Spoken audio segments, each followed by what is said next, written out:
Testing. Testing.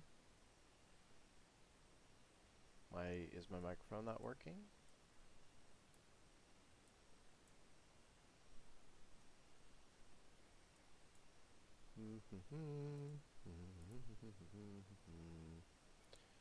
Testing.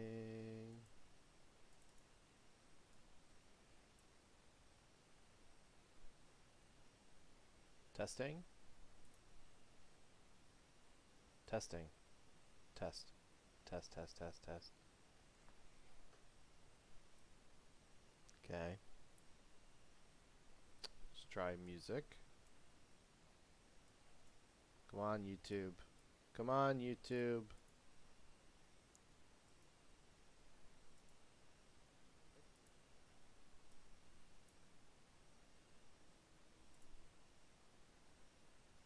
Test. Okay, I think it's live, even though this doesn't say it's live.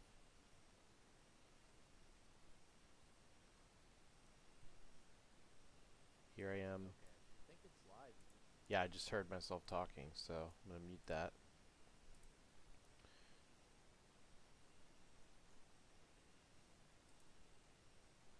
Hey, Panda.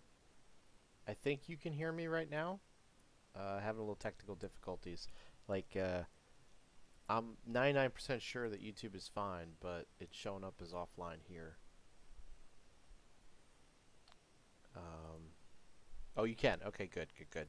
I think it's fine. I think it's some kind of desync issue. I'm going to refresh one more time, see if it fixes it.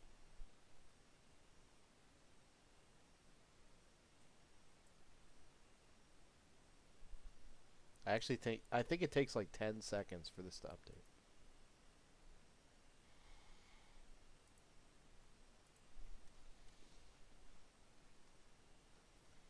Yeah, I'll leave the stream title the way it is. Let's get some music playing. And then I am thinking about doing a DLC for Rogue Party 2. And I've been playing with the idea after a conversation a couple days ago, where it was like the original game. When you beat it, you would get like a token that you could then spend on specific items that you want. And in the original game, like you'd join up into the game and you'd have like these tokens. You could spend them on like ways to make your character look different, and a whole bunch of other stuff like weapons and armor and unlocking new potions and things like that. And what was cool about it is you had some control over what you were unlocking. With Rogue Party 2, every single thing you unlock is either a achievement, which you have control over, or a completely random boss kill reward. And when you kill the final boss, you're guaranteed a reward, but it's still random. So you have very few ways to control what you're actually getting. And so I was thinking about that, and I was thinking like, okay, so I could do a DLC for Rogue Party 2 where I literally just expand the loot pools and the maps and the bosses and enemies that you can fight. Basically just expand the game a little bit. But I was thinking maybe it'd be better to add the vendor that allows you to like spend some kind of reward that you get for killing the final boss on easy and hard mode. And then like hard mode rewards will be more rewarding, obviously. Like it'll be like a crystal or something that you get. Alright, let's get some music going. So I was just gonna work on the vendor. He was gonna be a golem like you from the game and just like trick him out with some cool armor and stuff. And we'll start with that. I don't want to do the mixtape because that always gets me screwed on YouTube. So let's do the no copyright songs. It's a decent mix here.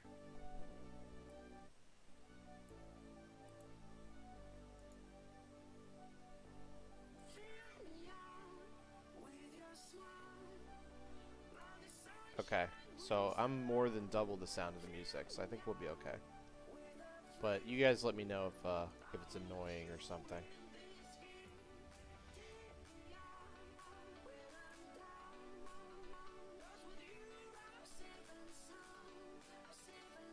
I'm actually going to skip this song.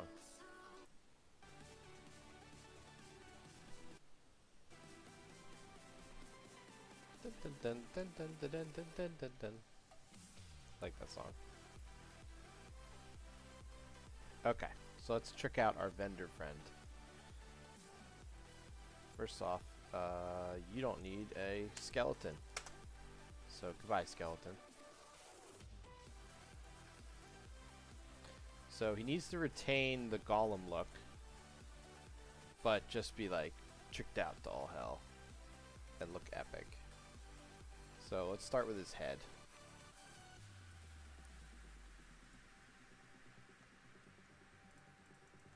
Do some of this.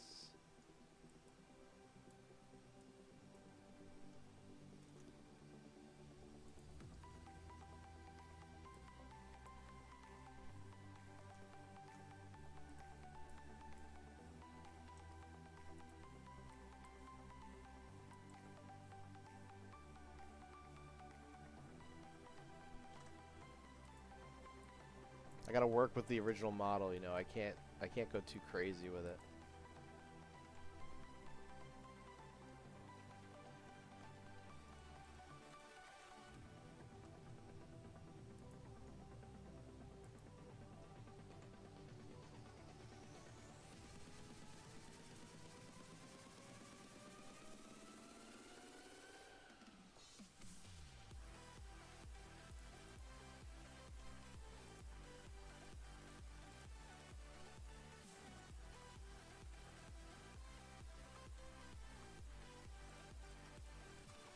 Actually.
Yeah, I'm thinking his bones.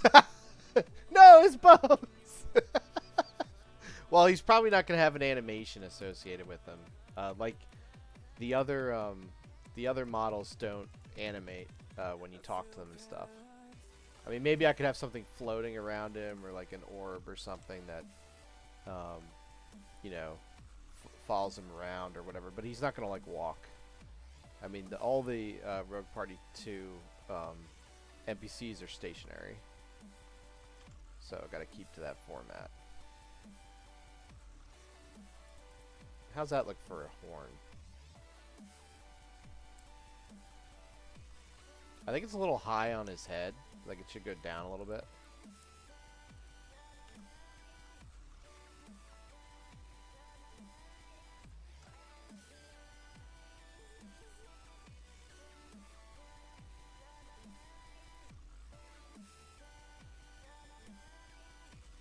think it should be around there.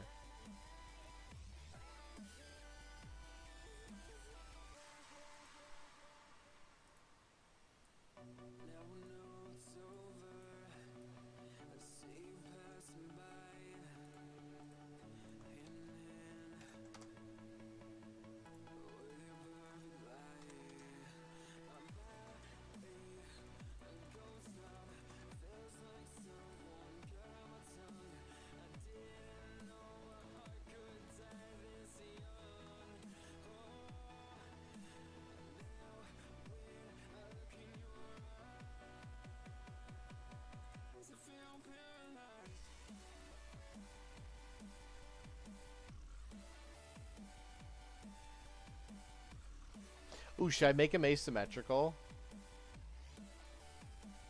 Should I add like a broken horn on the side? That might look cool. Let's get this helmet.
What am I missing here? I'm missing a vertice somewhere? Oh, you little trickster. Nope, still missing something else. How did I do this? Oh, I think I know what I did. Okay, okay. Alright. Just do this, clip it. There we go.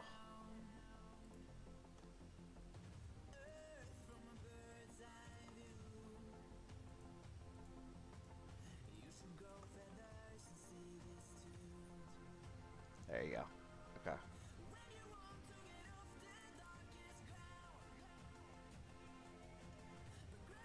Okay. You just look so much better just with that. Hey, Legend, what's up? How's it going, man? We're working on the DLC for Rogue Party 2. We're taking a little break from Blocked and Loaded. And Blocked and Loaded sequel is still in the works. I just want to take a little bit of a break because it was becoming a little monotonous. A lot of the work I'm going to do off stream.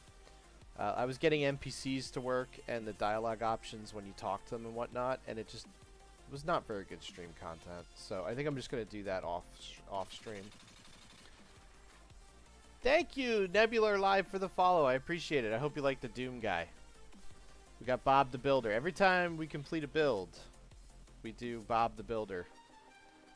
Hopefully that's not too weird. Yeah, I think he looks so much better with the horn. Thank you, Legend, for the follow. Wow, we're on fire today, guys. Holy crap. This is the perfect time to stream. Thank you. Where are you guys from, by the way? I'm always curious what time of day it is. People watch me at the weirdest times, man. No, that looks terrible. No, we're not. I just wanted to see what it looked like. I don't know how I feel about that. I'll have to tweak it a lot. I don't like it.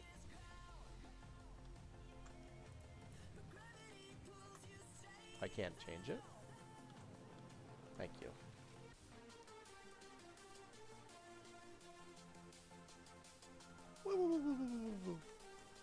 Now, what should we add next? I definitely want to change the colors. So we're working on the NPC that will sell you rewards for beating the game. Yeah, I'm usually streaming at 5. Ooh. Well, so I used to stream every weekday from 7 to 9. And it just became a lot for me to do with my new job. So I ended up tweaking that a little bit. And saying, let's just stream on the weekends. And I'll give you guys like an update on how things are going with the games. 5 though, holy crap. I don't want to spend too much time on the helmet, but I'm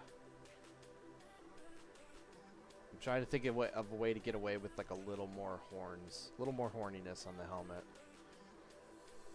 And maybe change the look of it a little more, because this is like the standard look for this dude. I'm thinking about removing the up and down part of the cross and doing something else, something a little more dramatic. Let's get rid of that actually, now that I think about it.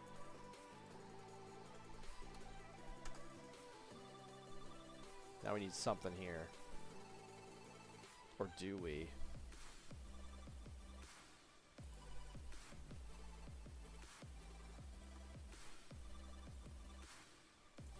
Please let me click.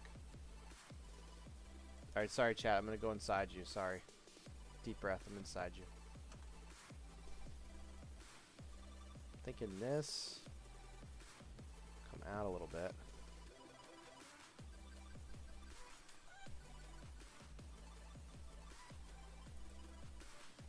Got this idea in my head. I have no idea if it's gonna look good or not.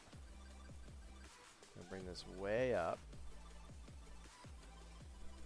And we're gonna do this.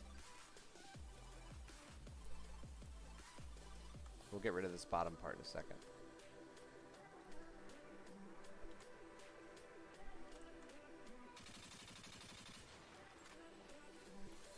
Thank you, Sapphire, for the follow. Everybody's following this morning. Holy crap. My goodness. Don't know what that accent's for.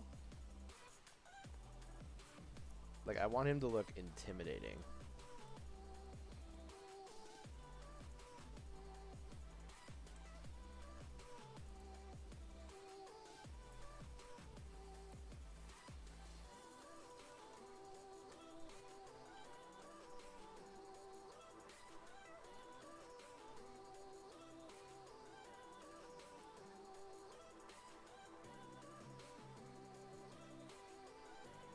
Completely impractical. It's ridiculous. Alright, maybe not as ridiculous.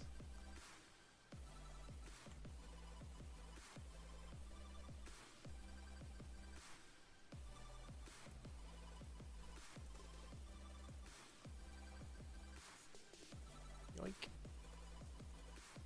Having fun this morning though with the modeling. Definitely fun.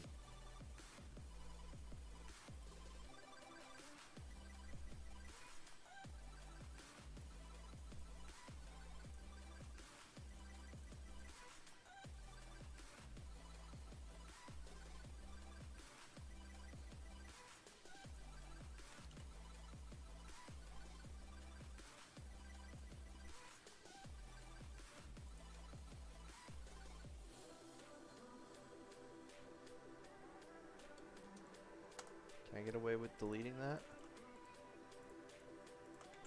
Yeah, I think that looks a little nicer. And then I want this to pop out a little more.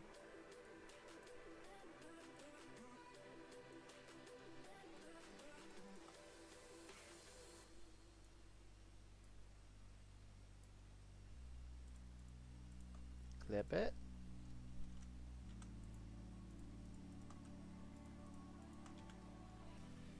Let's see what the frick is that? Get that out of here. What is that?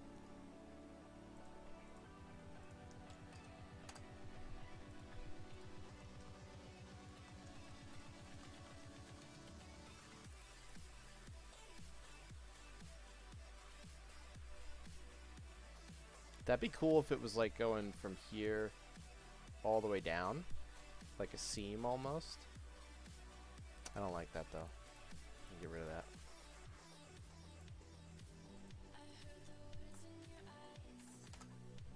Right? Like that would look kind of neat.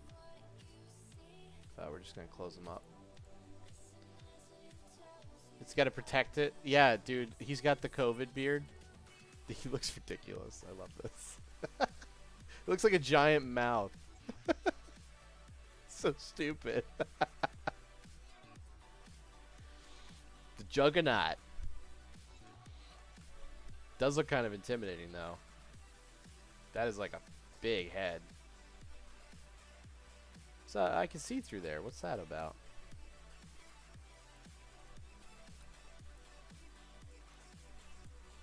What?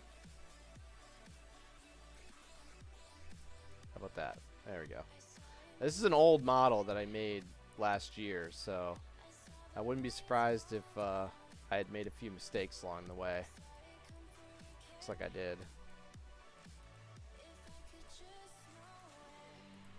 There you go. Yeah, Rogue Party 2 is on Steam, guys, if you haven't checked it out. We can bring it up. Yeah, career. I'm always scared about Steam now because of those stupid adult games that pop up. You know what I'm talking about. With the tentacles. Didn't ask for it. Opted out of it. Still get them. It's annoying. But yeah, Rogue Party 2 is out on Steam if you haven't checked it out. I believe if you put exclamation point game in, it shows it. Yeah, okay, it does. Okay, alright. Commercial over. But yeah, this guy is going to be like your go-to dude in the starting area to get rewards. I'm trying to think, how do I make him more intimidating? What do you guys think about spikes coming out of the helmet? Like all around right here. Little tiny spikes. Let's do that.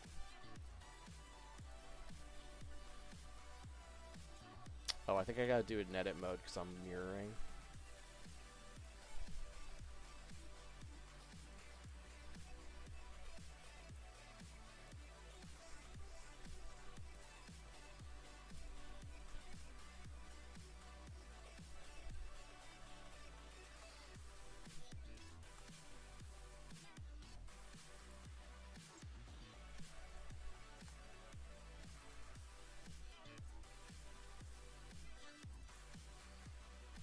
Shoulder spikes? Okay, yeah, definitely. We are going to move on to the shoulder after the helmet. We're moving on to the shoulder. It's a good call.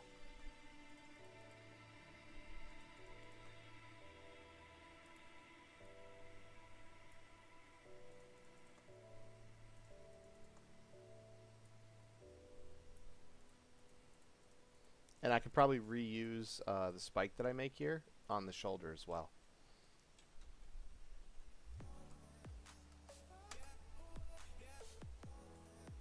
Oh my gosh, I hate doing it with another object in the background. I always misclick.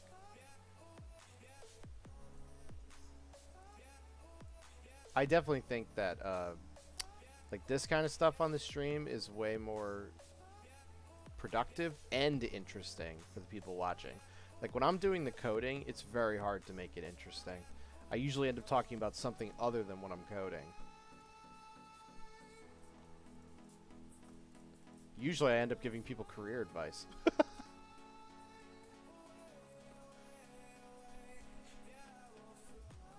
Make it like a scratch in his armor over... Ooh, that's a good idea! Oh, that would definitely make him look like a badass. Okay, yeah, we're gonna do that. Actually, let me do it right now. Let's put a little scratch on his armor. Do like... I could use the cut tool. Let me take off clipping. I think I'm not going to, though. I know what you mean. I just have to be careful with these indents. Don't want to make it super obvious what I did here.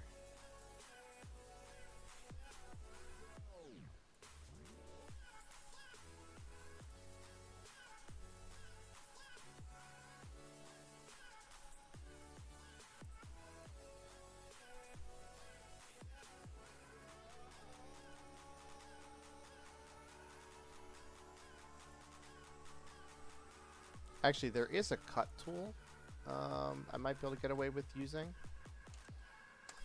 That might be a little bit easier.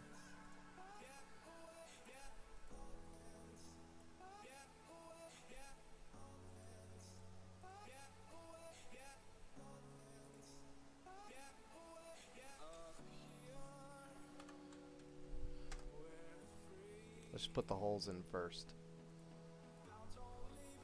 Oh, wait. The only thing is I don't want to mirror it. Oh, we're going to do this later. When the mirror is applied, we'll do the eye cut. I think that's a great idea. Ah, fudge.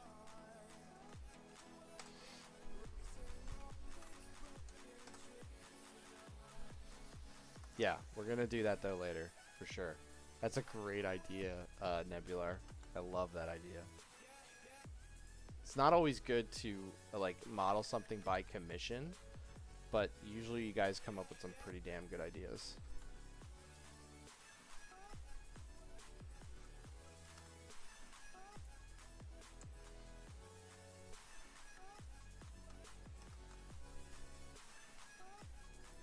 Oops. What the hell is that? Oh, yeah, my bad.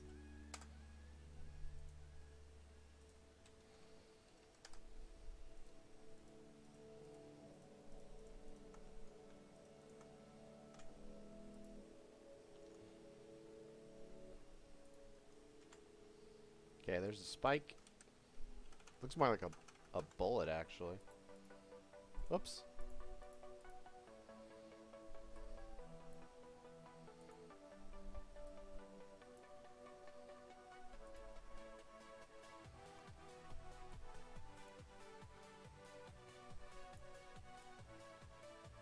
It'll, like, rotate it around and stuff.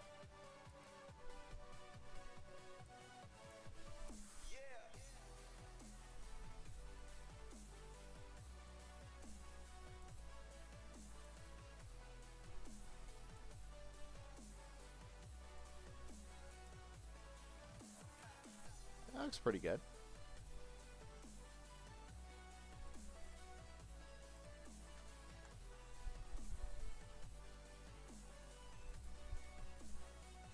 Yeah, keep the ideas coming, guys. I'll take them. Anything else you want to see on them, put it in the comments. We'll see what we can do. I'm just kind of winging it right now, you know?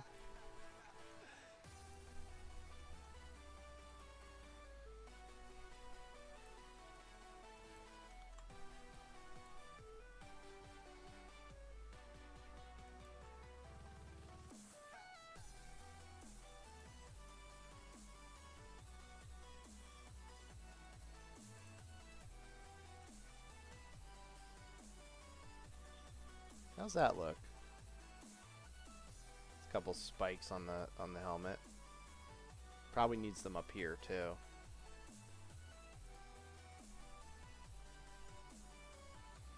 Can I control D? You can't. Wow, thanks for the bits, man. That's really nice of you. Damn, thank you.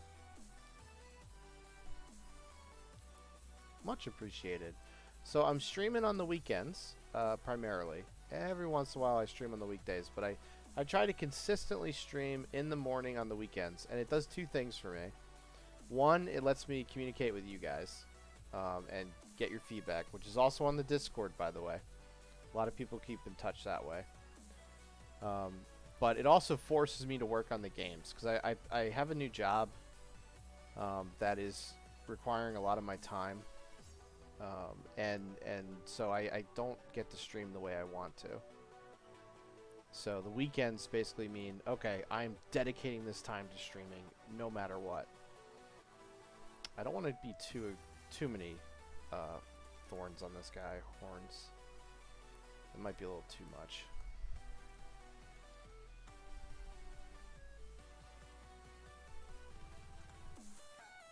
Like, we don't want to be ridiculous. He is kind of horny, though. Lurking, hey, what's up?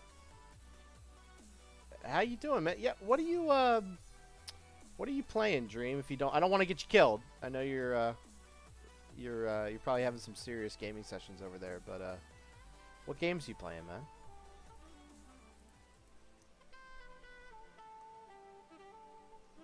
These look kind of ridiculous. I'm not gonna lie. We'll do 2 more in the back of the head. We'll see what it looks like. European League of Legends Championship. You know, I would like to see how many of those guys who are professional gamers end up with like messed up fingers. Like, cause like I'm 35, and like my fingers actually kind of hurt after gaming sessions. Like if they're serious. Like I probably could not get Gladiator again. Like when I got Gladiator in WoW, like I was in the best shape of my life, and like my reflexes, my like everything about me was best it could be. And I was thinking like Burning Crusade is coming out, and I don't want to buy WoW again. I don't want to play it again. But I was thinking about like, could I do it? Like, besides the fact that the meta has changed, and you know you'd have to figure all that out again, and like my partner doesn't play anymore, so I have to find new players. Like besides all that, like could I physically do it? And I don't know if I could. And so I always wonder, like, some of these guys who were like extreme gamers, I think they've kind of moved away from those competitions as they get older for that very reason, because they know like they're missing a step. Depending on who you ask, no longer game like at all. And most of VR is a Minecraft area. Well, the thing with streaming, like you can watch streamers instead of gaming.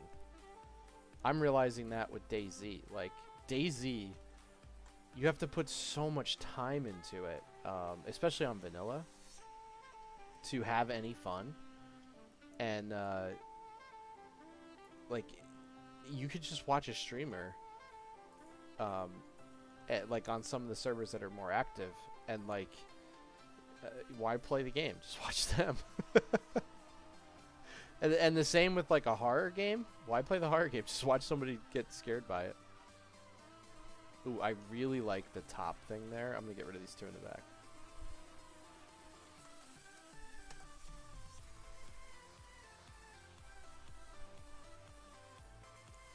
That looks intimidating. I like that. That's cool.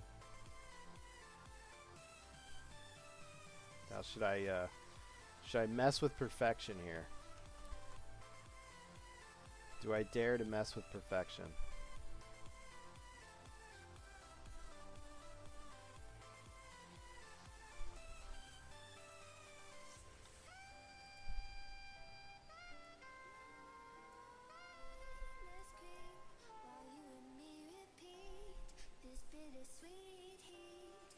Looks like a orc. Extreme gamers often end up with wrist injuries like carpal tunnel. But as much as I know, most pro players have the mentality, well, I really want to play some more, but I know it's training my body, so I'll watch and analyze my other games to get better understanding. Oh, I should have read that in dramatic voice. My bad. Make his gray a darker gray. Oh, we're definitely gonna color him. Yeah, we're definitely gonna color him. We can do that a little bit now. In fact, it might help with the spikes if we make them like a whitish color instead of just being part of the armor. So we can do a little coloring right now.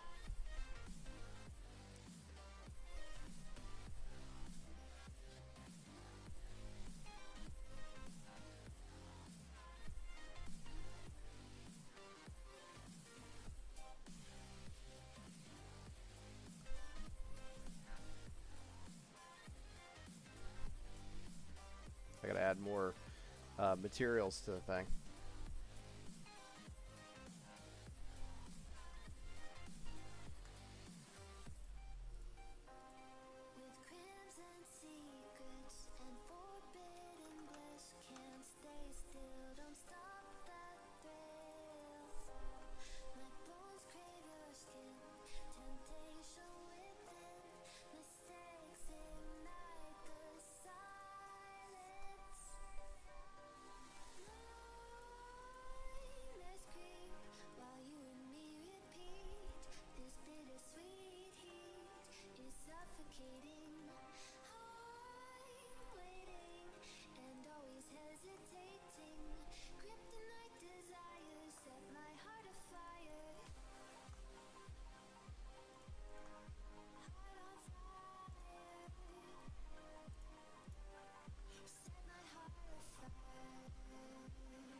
This guy's intimidating.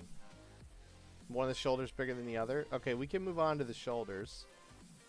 I want to fix this like flat area real quick.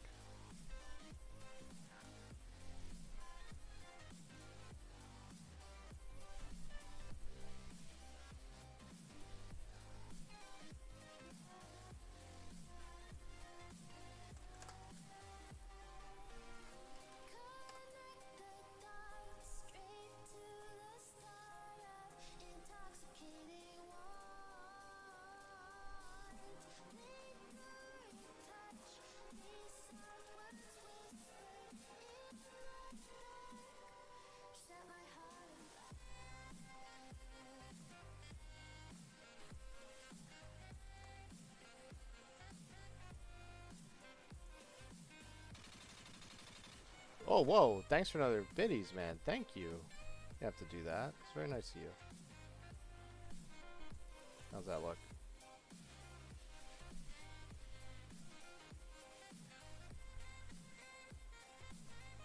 Alright, we're definitely going to move into the shoulder territory here in a second. I tell you what. I'm going to apply... do I apply the mirror now? I feel like we're going to do some more stuff that we might not want to take the mirror off just yet. Maybe any other spikes we're going to do. Probably leave most of his lower body the same. Maybe let's do the boots. Let's update the boots because these are going to mirror each other. And then maybe the shoulder pads, the arm pad. And then when we start getting into asymmetric territory, like a scar on his eye or one shoulder being bigger, we'll take spike on the crotch. Dude. Of course we're gonna do a spike on the crotch. What are you talking about, dude? Dude, his crotch. You ready? Oh, sorry. Family friendly. Forgot. Don't put me in timeout, YouTube. Family friendly. Forgot about that. We're supposed to be family friendly. My bad.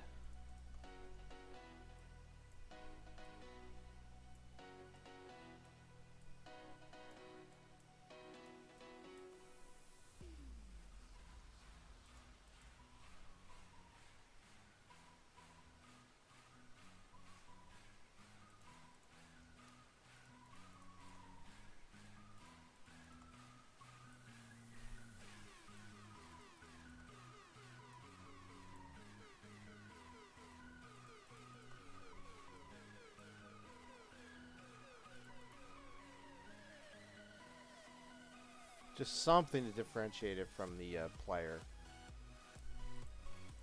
Because that was the player's model that we were just looking at, that we started with, so I definitely want to just like make it a little different.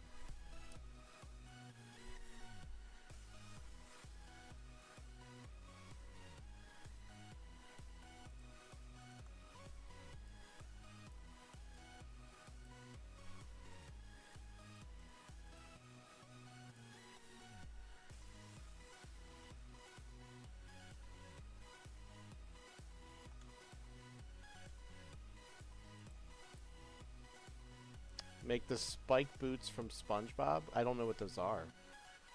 I might have to Google it real quick. Just a slightly different silhouette than what he started with is fine. I don't think I want to put spikes on them. Maybe make them a little wider, but alright, let's definitely put spikes on here. On the shin guards.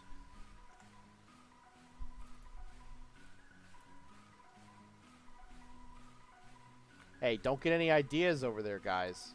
No crotch spikes, okay? Actually, I don't want the long spike.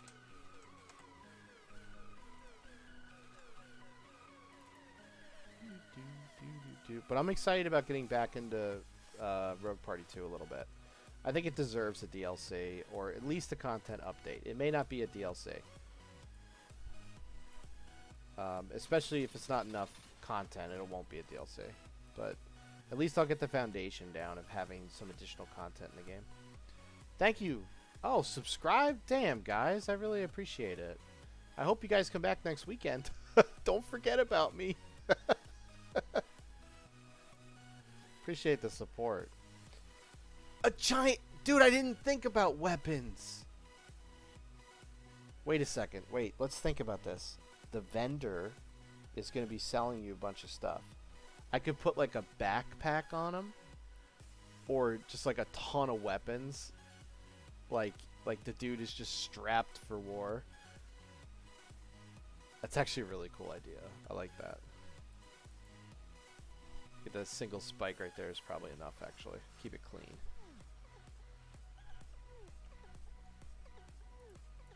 I have this idea in my head of making these a little bigger.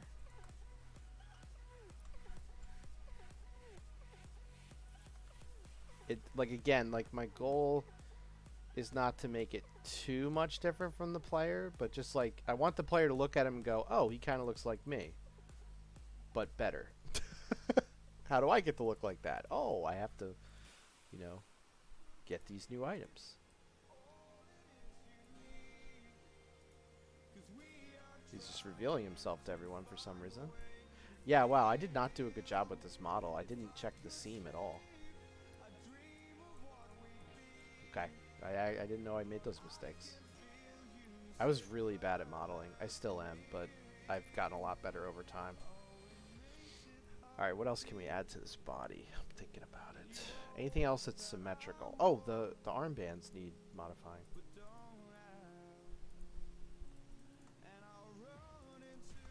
Give him a slightly different silhouette.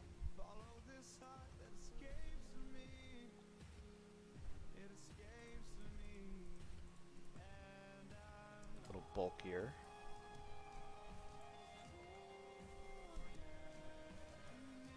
And we'll just put a spike on it. His fly was open? No, his fly, yeah, it was. I was a very sadistic modeler.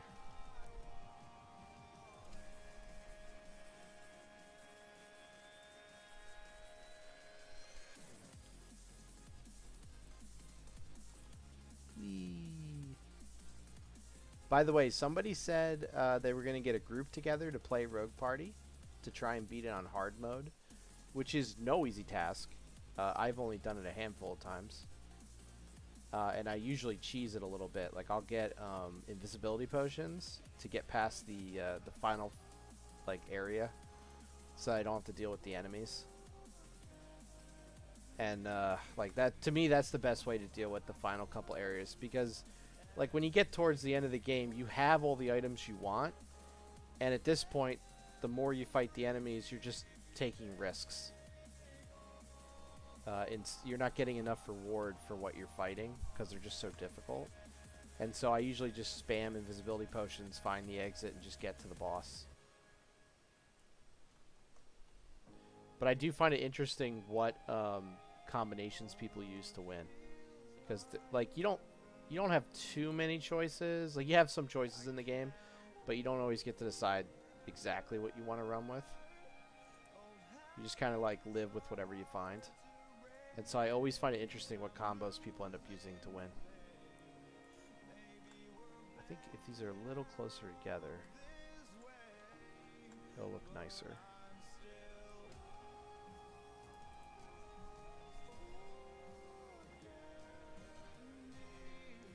You like the red? Thank you. It's all coming together. That's right. He's Spike City, dude. Yo, this guy does a lot of friendly fire, I think. He's really bad at giving hugs. Ship it. He's got the emotes already. I can't believe it. He's on fire. Yeah, so Panda had this weapon called the World Ender, and I could bring it up. It's named after my brother, actually. His name in games is always Edge. He calls himself General Edge. And so as we were making the game, I was creating weapons for people who follow me on stream. And so like Panda, we can show you Panda's weapon. Where's Panda? I think it's just called Panda. So this was the Panda, which back then, this was pretty good for me, for modeling wise. And you can drop this sucker down and he's like a tank. He just sits there, and he sits there and cries. Where's the stuff? He falls down from the sky, and when he lands, he does that animation, and then he shakes it off, and then anytime he gets hit, he does this. He just cries. But the dude has like 600 health, and it tanks the enemies for you, and you can shoot through them. So like, you plop this sucker down, the enemies attack it, and you just murder them while they're attacking the panda. Oh yeah, this panda kicked up you. Yeah, because Panda's always complaining, right? No, I'm just kidding, Panda. You're not. He's actually very constructive. But I don't know why I made the panda cry. But my favorite is when he falls out of the sky like this. He's falling out of the sky. And then he lands, and he just, like, shakes it off. Like, you got World Ender on your last run? Damn, man. I really like the World Ender because of the synergies. It does so much damage. Oh, wait. Let me find this. Where's the World Ender? Oh, well, it sounds like everyone already knows what the World Ender is. See, I named it after my brother. So, this sucker has the highest damage output in the game, but the longest reload time. So, if you get something like Jamin's Totem that does double damage, you get a Potion of Strength that does double damage, or 50% more, I forget. And then you can get, like, Berserker, which makes you attack 30% faster. And, like, this thing can just, like, it can put out so much damage. And then you can get, there was something else you could add to it to increase the damage output, and I forget what it was. But there was, like, there's a combination of several abilities with this thing that are just completely overpowered. And I think Panda said he was, like, two-shotting, like, bosses. But that's the fun of the game, right? You find these synergies where you're dealing like 400, 500 damage a shot, and bosses only have a couple thousand health, so you're just like chunking their health. And then there's something else I think you could use with this that would just be ridiculous. I'm just not thinking of it right now. I'll think of it later. But yeah, everybody got something, and then Max Pie got the joke item at first. So Max Pie was, if you guys don't know him, he was the #1 contributor to the channel back when I streamed the creation of Rogue Party. And he had, like, I think like 60 donated subs. It was just obnoxious. And so because of him, he's actually why we have the custom items that were built for people. Only 3-shotting bosses? Oh, it's okay. You were only in single player. So I said, okay, Max Pie, you've done so much for the channel. I'm going to make a weapon for you. And so, like, as a joke, I made him a weapon that, let me see if I can find this thing for you. I think it was called Max Pie. So this is the Plug Club. I made this for him and I made it on a stream when he wasn't watching. And I said, Max Pie, this is your weapon. It has a 10% chance to cause bleed. And there's a chance that you actually lose the item on use. And here's the animation for it. Whoop.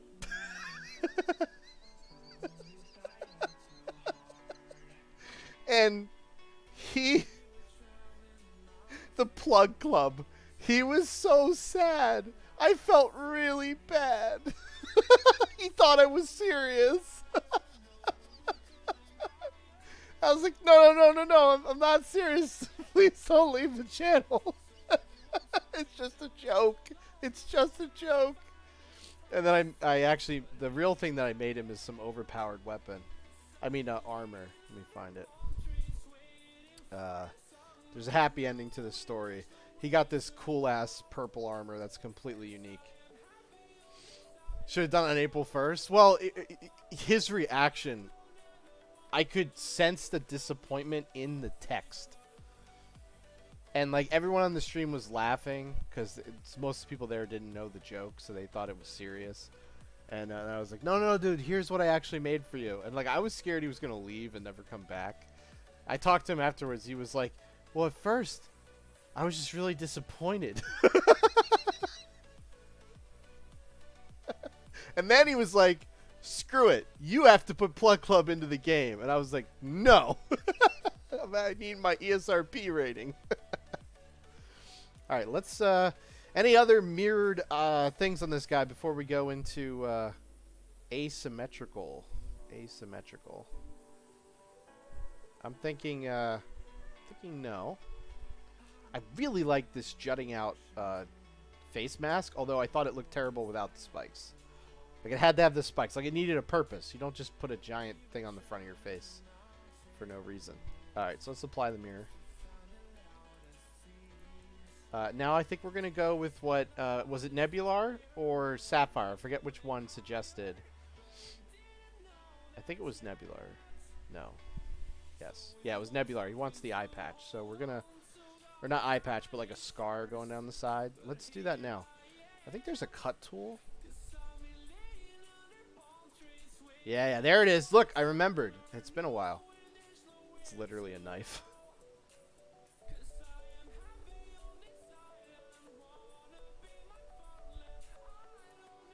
I really love this cut tool. It does create a lot of extra vertices. Oh, no. Sorry, I forget what... I think you push enter at the end.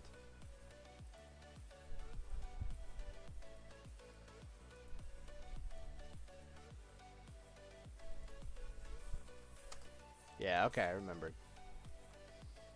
Look at that. It's all smooth. It's on the angle. Isn't that cool? Oops. Let's finish off the cutting. It's going to be a little tricky.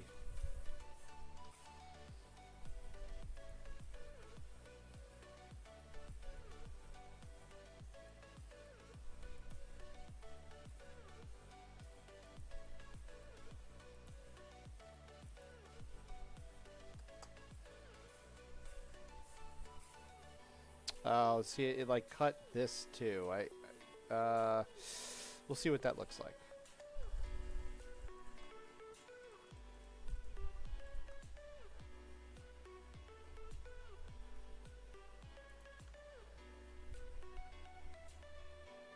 Maybe we can make this pink or something.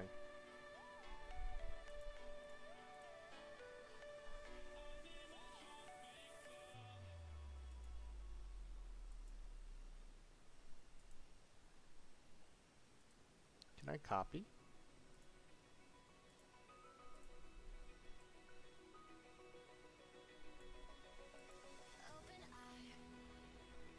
Oh, dude. All right. You go back to championship. Okay, Dream, thank you for hanging out, man. I appreciate it. Oh, I like that. I think we got to add this like pink section here, and it'll just like be a really cool effect. Let's see. Here.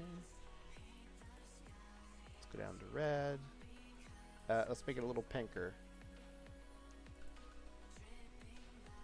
It's not pink enough.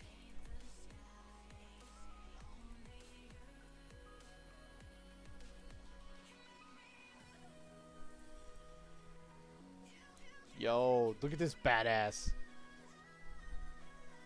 What a cool idea. I love that. Like he got slashed. Slashed. The cutting adds a lot of vertices and stuff, so it's like it's not the best on performance, but these models are so simple it doesn't matter.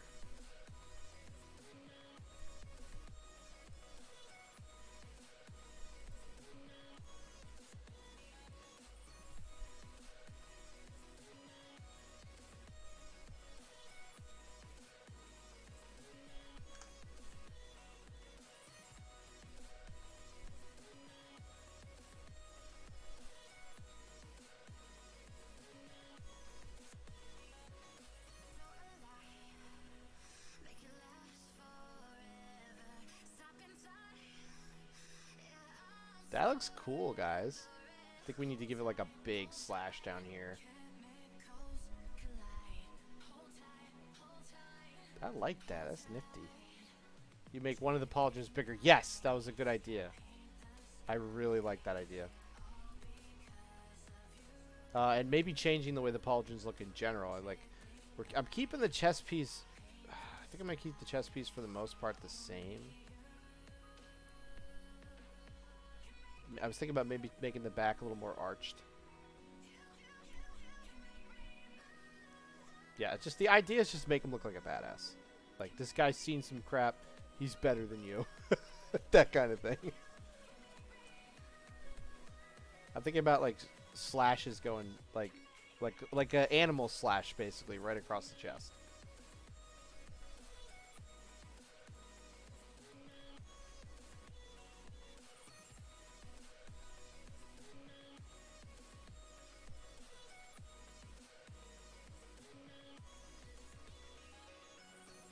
Nope.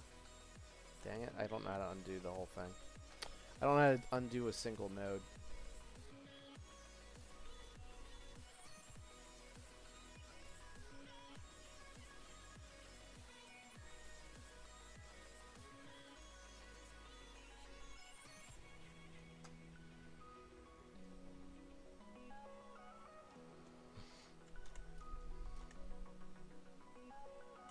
No. Stop.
Just little damage, little scratch.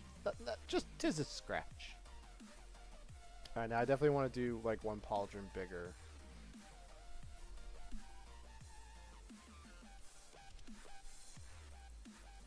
I kind of like the pauldron look, and he is supposed to look like the player. So I don't think I'm gonna do too much with it.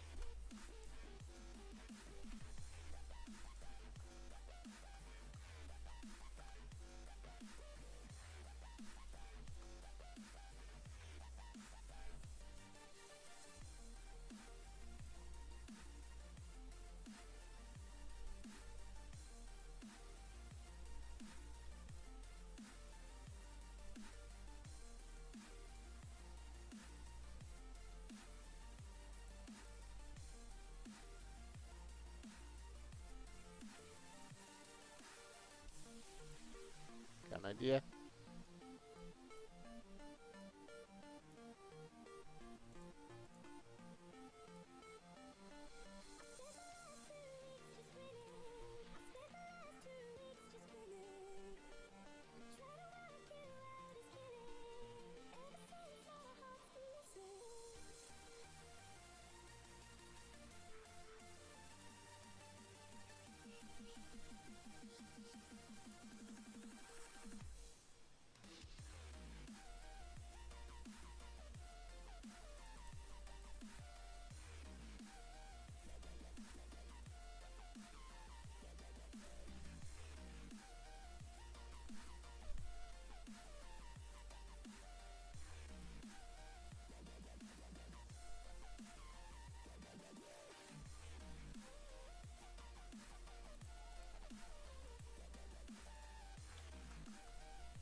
I don't like the spikes at the top of his head, the little ones. They're like a crown almost, right?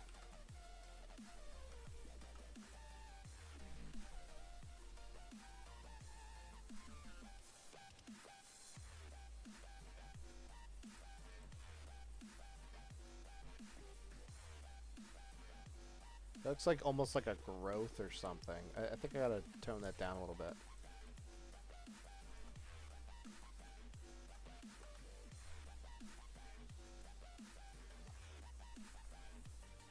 Something a little more practical.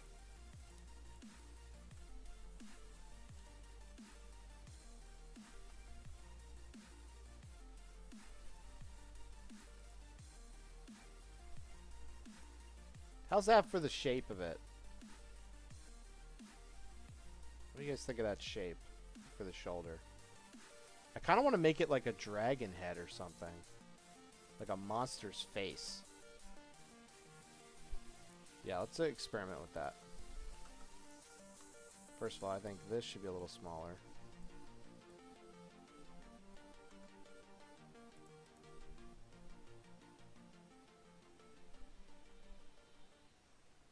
Like the one shoulder piece is actually like a dragon's head on the end. I think we could do like a maw face or something here. And just slap it on there. For now though, I want spikes here.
It could be both. For now, it's just going to be an NPC, but I might make it that you can actually unlock this. It would not be hard to do. I think the chess piece itself you could unlock fairly easily. I could copy this out and reuse it. The other stuff, the game currently doesn't have a way of transmogging, if you want to call it that, anything except your chess piece. So I would just have to change the way the code works to allow a little more customization.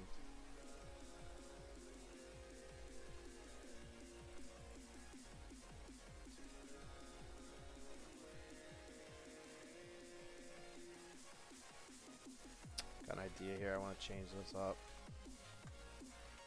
Put you there, right in the center. And then I'm going to put this one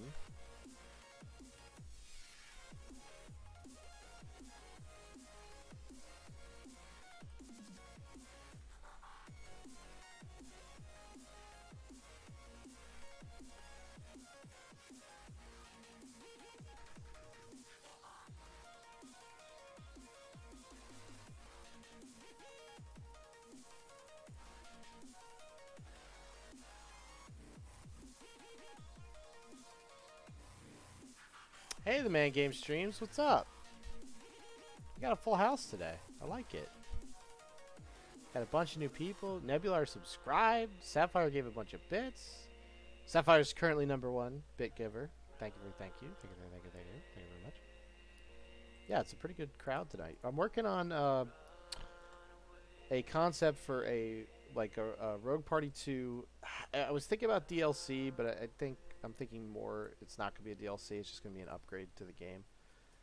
Where when you beat the game, you're going to have tokens or some kind of currency, and that will enable you to decide what upgrades you get. Like currently in the game, the only way to really decide what upgrades you get is to complete achievements. And completing achievements, while fun, I think adding a currency when you beat the game will be more interesting because you'll have more options to buy things. And I'd like to be able to allow people to buy cosmetic upgrades, primarily. but also like some weapons and armor and that kind of thing. But it'll give me a way to add content to the game fairly easily, because it'll be like, okay, I want to add content. All right, if you just beat the game again, you get to unlock some more of this new stuff. It's probably the easiest way to add content to the game, if that makes sense.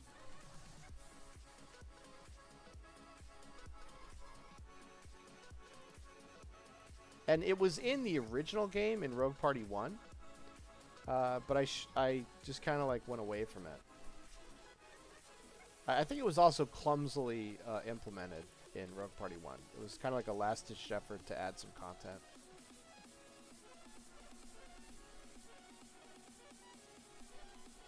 This guy is Spike City, dude.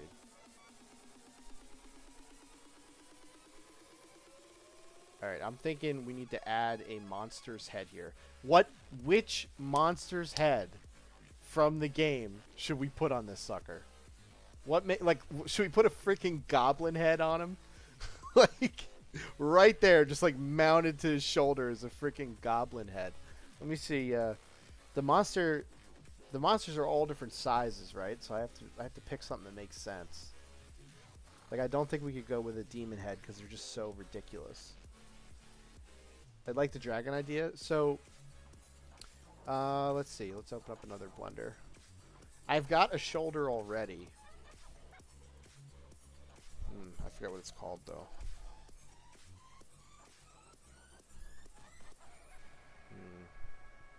There's a pair of shoulders already that are like red with dragon heads. We could take that and modify it. I honestly don't remember what it's called. Is it called dragon armor? Yeah, there we go. So we already kind of have this in the game currently, but I could take this and like modify it a little bit. A wolf head? Ooh, that's a good idea. I do have to be careful. I have to keep it low poly, right? Like the way the originals are. I do have to be a little careful, but let's copy this.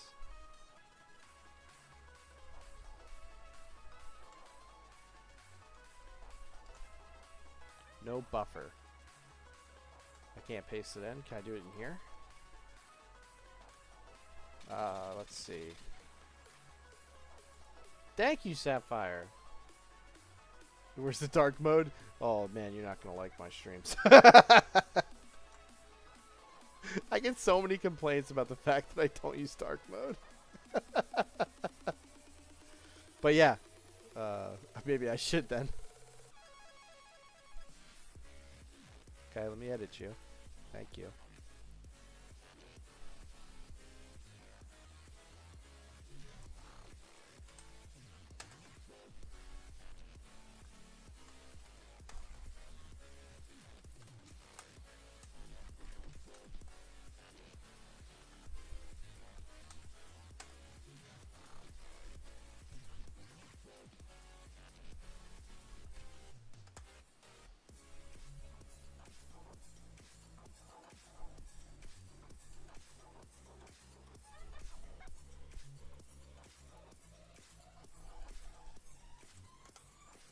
Thank you for the bits again, Sapphire. You've been really generous. Thank you.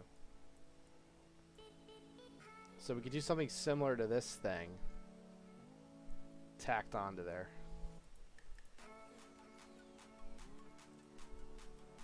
I do like the idea of adding like an enemy head. I think that would look really cool.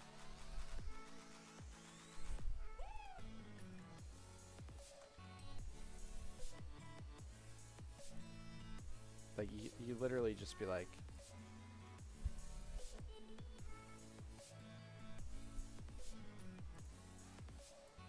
Like, something like that, where it's tacked. Like, that's the concept that I'm thinking of. Although it'd probably be smaller to fit on the shoulder. I'm thinking about something where I connect these dots to here. That's what I'm thinking of. Oh, thank you, the King Shom 1. The Kingish. Omi 1. You gotta tell me how to say your name, dude. That's a cool name, though. The king is here, guys. Everyone be respectful. He's the king of following right now. Thank you, man. So yeah, I'm thinking something like that. This is obviously not what I'm going to go with, but that's the idea. And maybe even make it so like this is the whole shoulder. Like something like that. Just, I think the horns are a little much. But yeah, so let's take a look at other objects in the game. Hail to the king, baby. Nebular's just like, ship it, we're done. No. We're not done here. No. Let me see. What about the goblin head? I think that might look really ridiculous. So we got our little goblin dude. God, I love these models. So bad at modeling. Like we could take this dude's head and just slap it on his shoulder. I want to see what it looks like. It's so ridiculous. Copy. I love the random woo in this non-copyright song. It's awesome.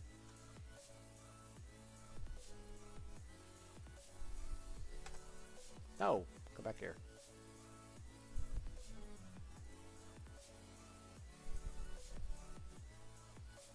Oh wow, he's all one model. Okay, cool.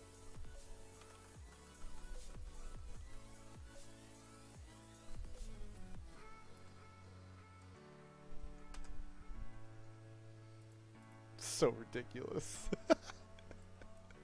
It's just like, just slap it on.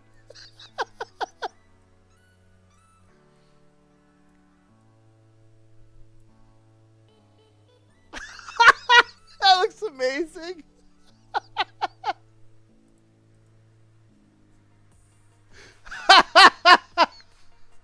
It's like, alright, what do I put on here? Well, I just killed this dude, so let's slap him on there. I think that looks amazing. Wait, we gotta change his eyes. Hold on. His eyes have to be like less angry and more horrified. Oh shoot, how do I want to do this? I don't remember. What is this right now? Okay. Okay, I see what I did here. Yeah. Let me do this.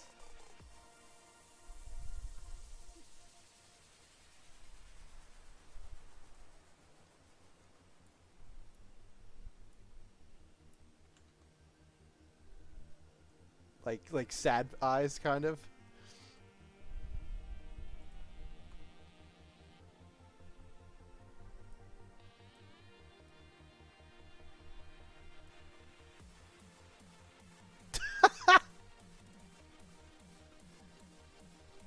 Oh, like he's roped on? That's amazing.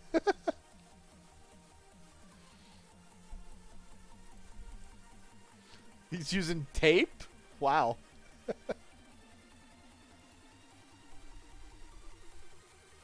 Alright, so let's do this little proper here. So you're gonna mount some dude's head on there.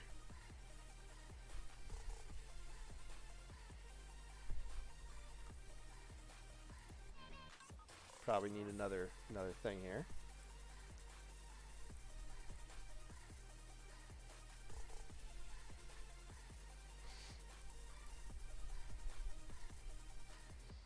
Okay, like if I see this in game, I'm just gonna be like, I do not want to mess with this guy.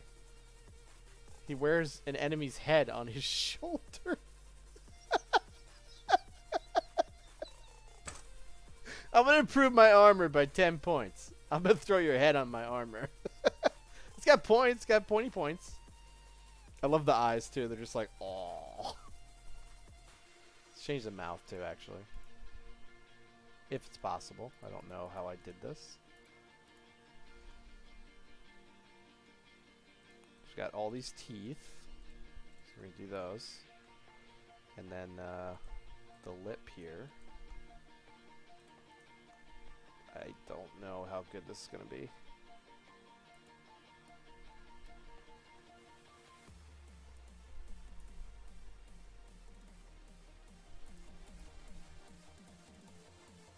Yeah, he looks sad to be dead. Give the goblin a black eye. I think we've done enough damage to this poor man. Maybe a broken horn or something.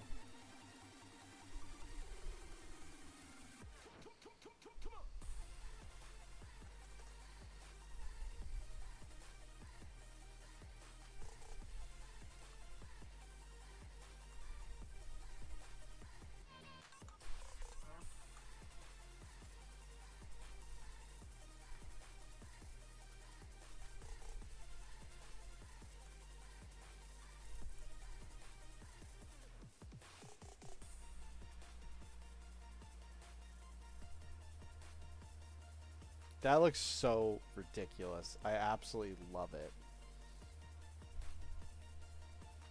Would you like your armor to be ridiculous? Yes.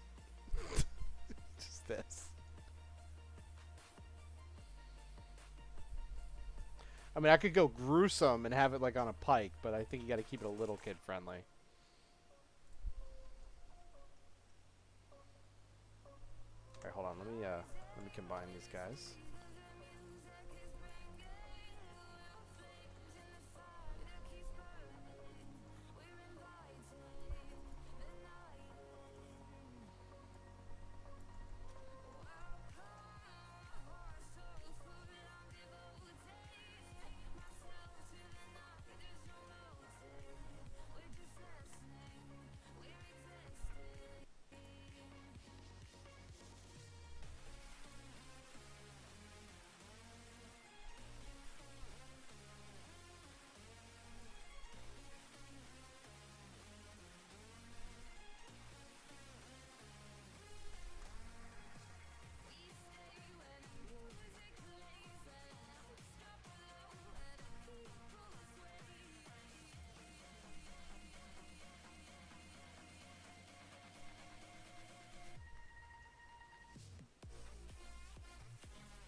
Don't want it perfect.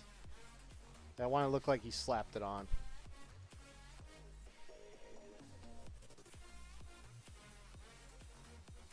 Thank you guys for the follows and everything. I really appreciate it. That's really nice of you.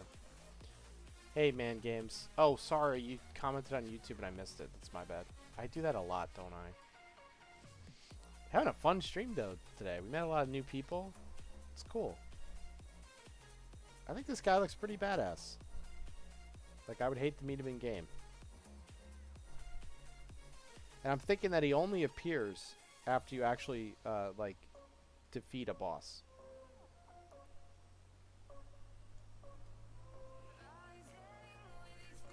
His name's Vendor. Oh, that's a... Imagine if his name... Let's see, where's my Rogue Party ideas? Oh, I don't have one. I'll make a new one.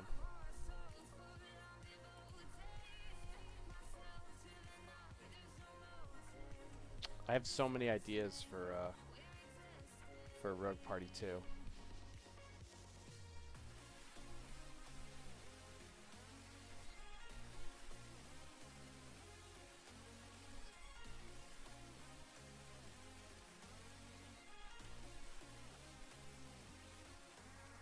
Oh, I did a lot of this stuff. Yeah, I think I did almost all these things here.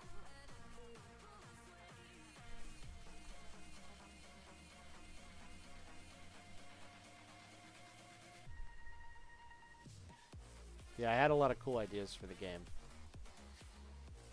But let's do this. The new... His name will be Ven... Door. Wait, no. Ven Door. So that'll be the name of this guy. Or maybe Van Door, so it's less obvious. My name is Van Door.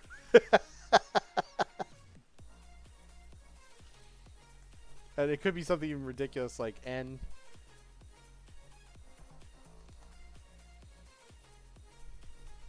Engam Van Door.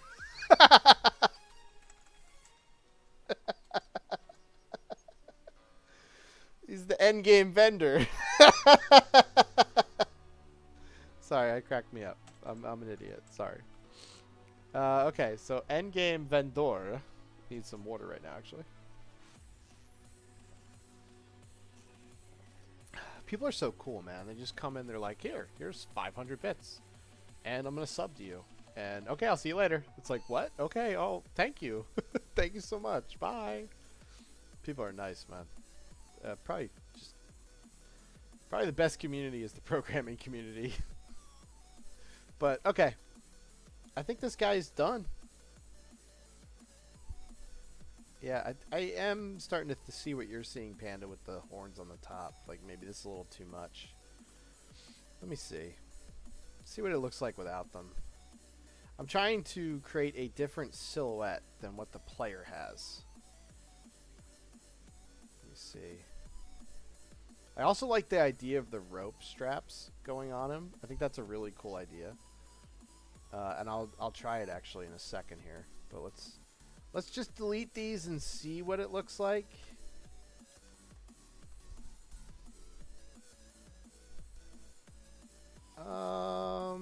Do I like it? I mean, he's definitely a simpler silhouette now. Less ridiculous. I think that looks more like the player. I'm going to go with Panda on this one. Panda, I think I agree. I don't like to develop by committee, but you guys come up with some really good ideas. So somebody mentioned putting this guy's head on there. Fantastic idea.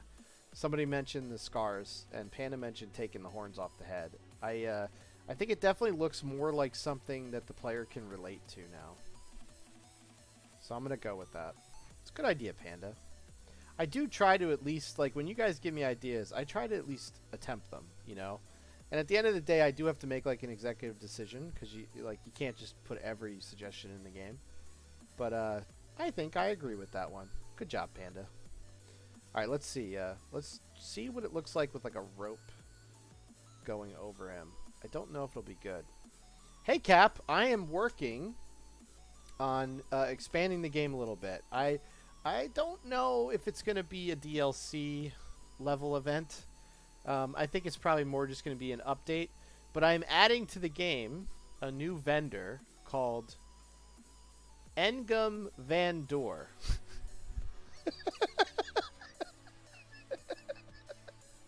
So he is the endgame vendor. I love stuff like that. I don't know why I'm so stupid. We've got a lot of people in the Twitch chat, by the way, too, if you want to hop over there. But you're more than welcome to stay in YouTube jail. It's fine. I have a... are you going to update the game once in a while? Yeah, so I updated Rogue Party 2 with something called the Heroes patch. And I did that a while ago, last year. Let me see. And I'll read the patch notes real quick. We'll look at them, like what I did. Let's see. Oh, I have 7 messages. So, it was a big patch, right? It was basically a DLC for free. Right? It's like, if you look at all the stuff I added. So, I added like a bunch of prefixes that you can now get on the items. I added some new potions, some new weapons, some new armor. But the only thing that I didn't add was new enemies and bosses, right? So, and new maps. Like those, if I had added those two, this would have been like a DLC. It was such a big update. And the reason it was such a big update is all these different changes enabled you to start mixing and matching different things on your runs to create some really overpowered combos.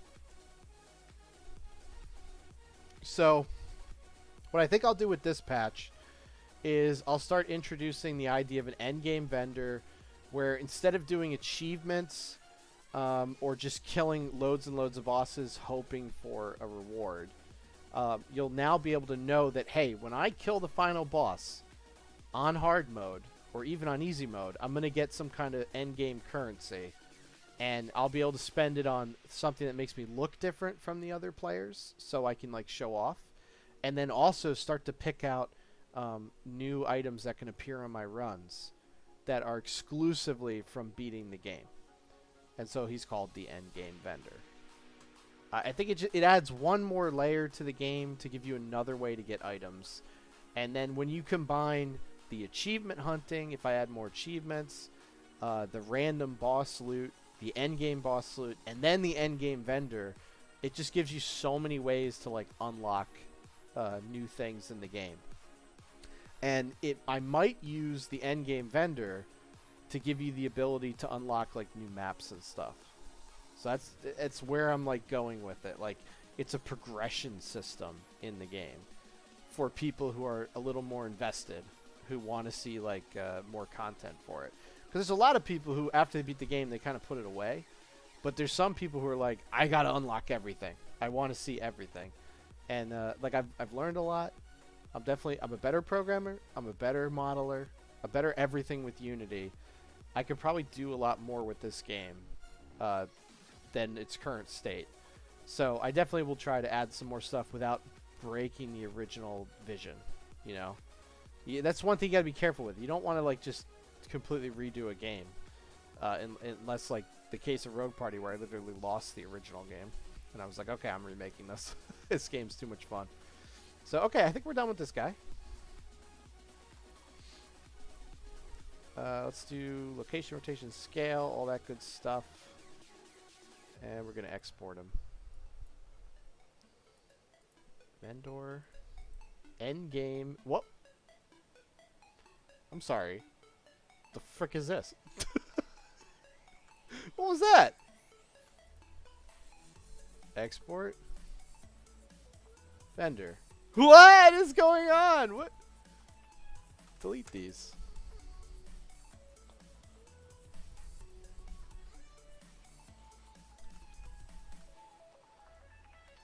Delete. Oh, do I have auto thing on? Let me take that off. Do I have anything else in the world that's screwing me up? Oh, I still had an armature to find. Okay. I think it'll be good now.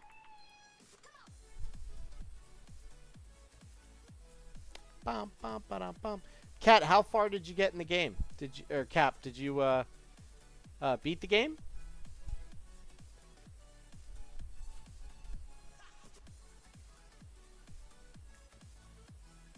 I am also working on Blocked and Loaded 2.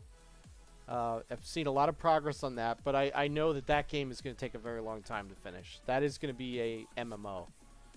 And I think I got to get other stuff out there in the meantime while I'm working on that, because it's just so much effort. With Blocked and Loaded, it's most likely going to release early access with like a small little world to play around with. Almost like a test world. Maybe a boss or two. And then I'll like be troubleshooting, and I think I'm gonna release it in pieces because otherwise you'll end up waiting years for it to come out. I think MMOs are complicated. The original Blocked and Loaded was a lot of work, and I had to release it in pieces over the course of like half a year, and that was with like low effort graphics and models and everything. All right, let's see.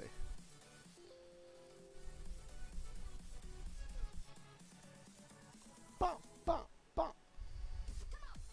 Come on. I love the no copyright music has the best vocals. Just random like, yeah, come on.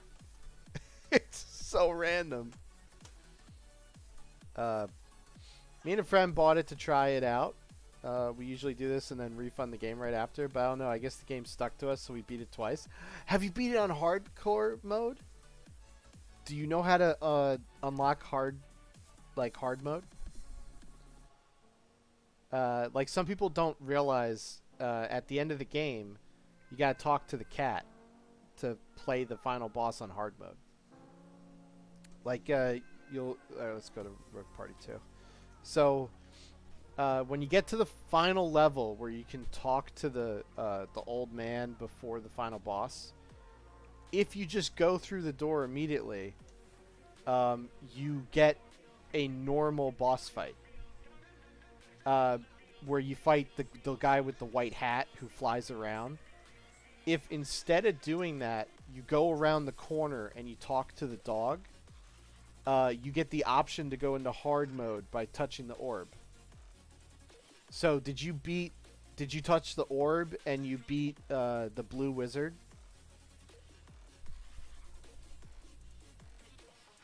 Because that's impressive, man. That's really impressive. Very few people have actually done that. I would say it's less than 10 people have beaten the game on hard. Like the real way, where you fight the blue wizard. Not the white wizard, the blue one. You killed him? Because that's just awesome. Yeah, okay, man.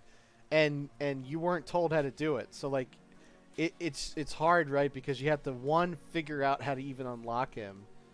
And two, you have to actually beat him. And he's hard. Actually, the fight before him with the girl with the wings who's flying around, and she has her lover, the skeleton who died.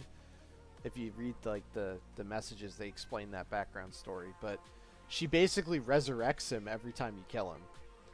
So that fight is actually kind of challenging to like figure out the first time. So if you beat that in one go, you guys are awesome. It was quite easy. We may have gotten pretty lucky with getting 10 healing potions and vampiric. Well, the game is like, at that point in the game, it's kind of like a threshold reaching thing. Like, if you have the DPS to kill yeah, Nebular, I'm still deciding whether it's just a patch. You know, if I'm just gonna patch this stuff in over time, and that way you don't have to pay for it. Because I think Rogue Party 2 doesn't necessarily need DLCs like Rogue Party 1 did. Rogue Party 1 had a lot of content when I added a DLC. I think Rogue Party 2 has room for more stuff. And I think for a DLC, there's a lot of content you should add to justify it. So I think I'd rather just make an update to the game and go with that for now. I was originally calling it a DLC, but the more I think about it, it's probably going to be free. But yeah, it's kind of like a threshold thing. So I purposely have ads in the final boss fight. So that you have to be able to DPS down the ads faster than they're created, right? At 50 damage, absolute DPS Warlord, and I was a tank with Geo Armor. Oh, you had Geo Armor. Okay, I see. Okay, yeah, you had the Warlord weapon. That's awesome. Yeah, like, but I've gotten to that boss fight and not had the damage necessary to kill the ads fast enough. And then all hell broke loose because there's 20 ads running around, and I'm trying my best to just like snipe the boss before I die. And if you're playing with lots of people, like if you're playing with 4 people at once, and some of them are not as geared as the others, it really hurts you because the enemies and the bosses get more health per player. And if everyone is super geared, you have an advantage because they're only going up by 50%. So, like, okay, there's 2 people. The enemy's have 150% health.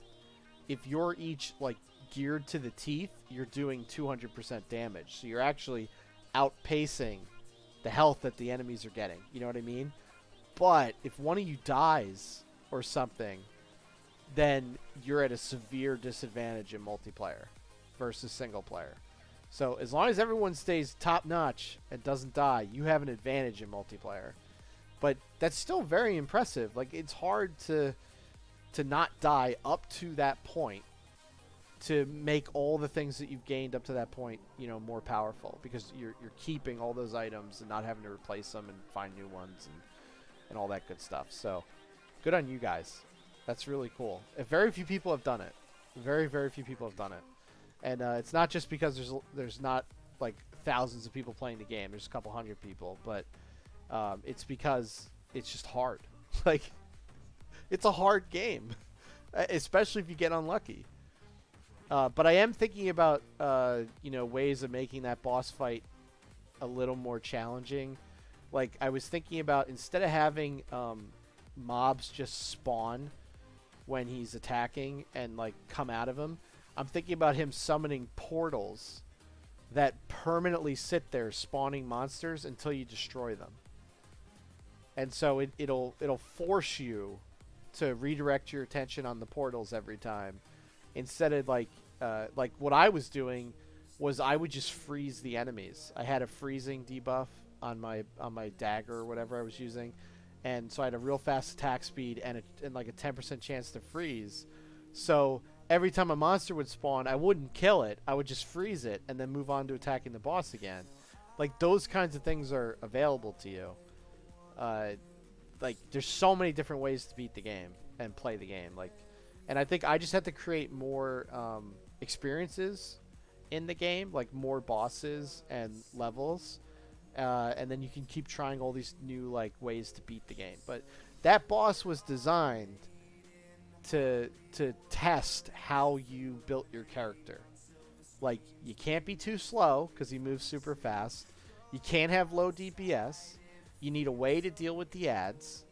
Like, there's a lot to that boss fight to challenge you. And so if you concentrate only on one thing, Like, I'm going to do as much damage as possible. That may not be good enough because you're not fast enough to dodge the attacks. You don't have healing for when you get hit. But I will say, you getting 10 healing potions is very, very rare. My first run, I tested a potion. Oh, that's my favorite thing. I was playing with my sister and my brother. No, I was playing on stream, actually. This was funnier. And I think Groovy, Rad, and Panda were throwing poison potions at me. And it was and terror potions. They were making me run around in terror. It was annoying. There's a clip of me just screaming at them to stop. Because I was getting destroyed. Hit me with an explosive potion, get one tapped. Yeah, it does a lot of damage. Yeah. Alright, so I want to play the game real quick and just look at where I want to add this dude. We're going to skip this song too. This is awful. I don't like listening to the vocal, no copyright songs. Just give me that lo-fi. Yeah, I did not die. I did not die. Despite freaking, like, 7 terror potions. I remember, like, I'd get the terror potion, and my dude be, like, sprinting at a nearby enemy at the last second, just turn and avoid him. And I wasn't doing anything, right? Like, you can't control your character. But yeah, Cap, like, every time you beat the game currently, you unlock a special item. And if you go into unlocks, let's see. I don't think I have everything on this guy. I might. Like, I'm missing this one. This one drops from the hard mode boss. I'm thinking the rest are armor, actually. Yeah, most of these are named after, like, people on the stream.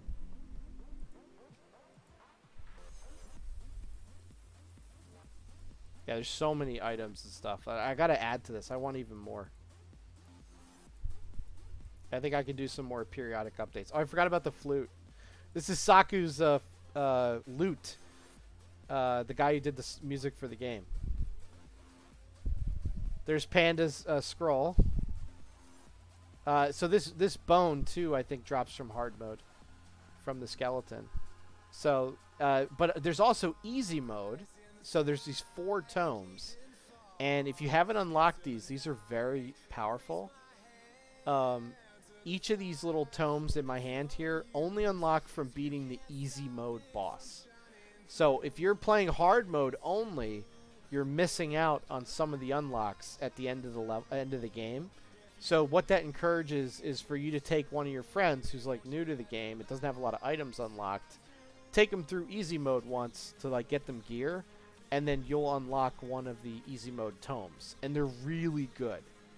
They're meant to, like, be better than anything else you can get in easy mode and provide you with ways to, like, beat the game. Like, vampirism is in here. It lets you, every, like, 10 seconds, you can shoot a bolt that heals you when it hits an enemy. So it's like, it's a massive upgrade on easy mode. Purple Wolf, hey, what's up, man? Thank you. I really appreciate that. I'm working on a Rogue Party 2 update. It's called the Endgame Vendor. And so here's the vendor right here. Make this a little bigger on your screen. So I'm working on this Endgame Vendor. And he's exactly what he says. When you beat the game, you can pay him tokens to unlock stuff. So that's what I'm working on right now. Oh, hey, thank you. Yeah, thank you guys for beating hard mode. That's awesome. I'm really, really excited to hear that. Not many people have done it for many different reasons, but 10 healing potions sounds like a lot, so that's epic that you guys found that many. So we got to find a place to put them. Oh, so you guys beat the game. Did you find the Easter egg in the village? I'm going to show you this. It's in the credits. It tells you how to do it. But so back when I was Twitch streaming this game, like developing it, there were, you know, a lot of people following and subscribing and whatnot. But I wanted to call out them and, like, thank them. So if you go on the graves and you push F, you get this this backdrop. It says Easter egg activated. Thank you Twitch followers for helping make this game special. You're on here, right, Panda? Somewhere? There he is, down at the bottom. But yeah, you can turn that on and off. It's just like a little Easter egg. It's in the credits that it's there. But all right, so where do I put the end game guy? Where should I hide him? Well, I don't want to hide him actually. I want him to be noticeable. Gotta put him somewhere, guys. Where should I put the end game vendor? Like, should he be like standing right here? Like somewhere obvious? Maybe. This is the place where you zone in. Like, he could be here on the first level, because in the first level, I think when you zone in, like, you start in the building on the first level, so he could be right here. That might be a good spot. The pillars. Oh yeah, this is where I'm at. The pillars near the blacksmith. Put him over here, maybe. Yeah, so I'm also working on Blocked and Loaded 2, which you guys might find interesting. Yeah, did you notice these are all like dead golems? Golem pieces that he's building. This guy's seen better days. Got that one eye missing. That eye was missing because I forgot to do a mirror on him. It's a long story. I was like, crap, I don't want to redo this eye. I'll just make him missing an eye. I think it might look good right here. He'll definitely stick out.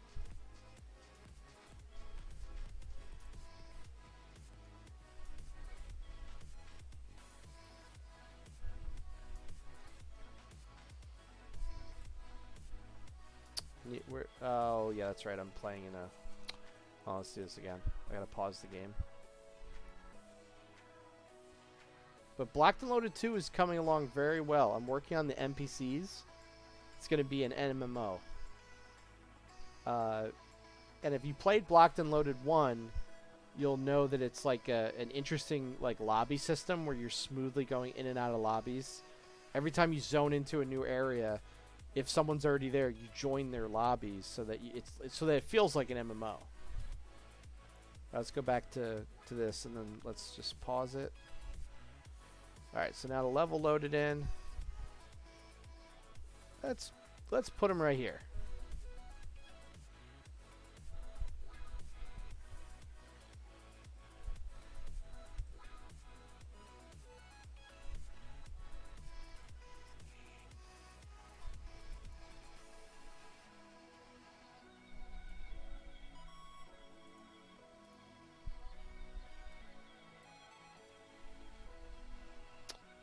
We don't need animations, so no thank you.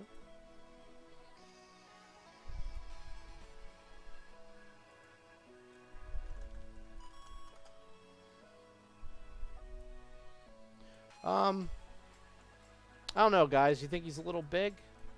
He's probably fine. He's probably okay. It did that thing again where he's like slightly rotated. I don't know why. If I look at I can correct it easily. Yeah, I don't know why he's doing that. Bummer.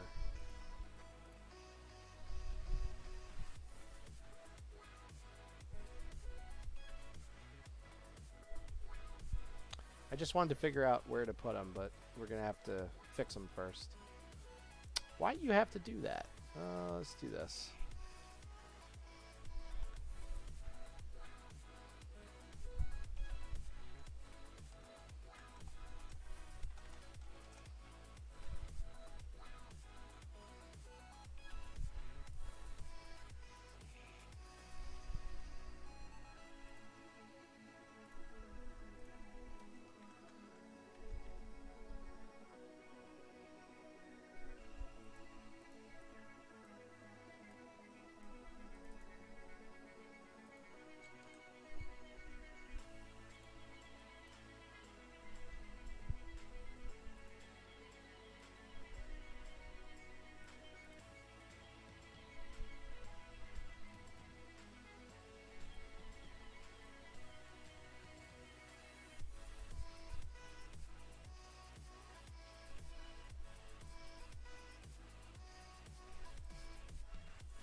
trying to get an idea for the scale to make sure he's right. Does not look like he's the right scale.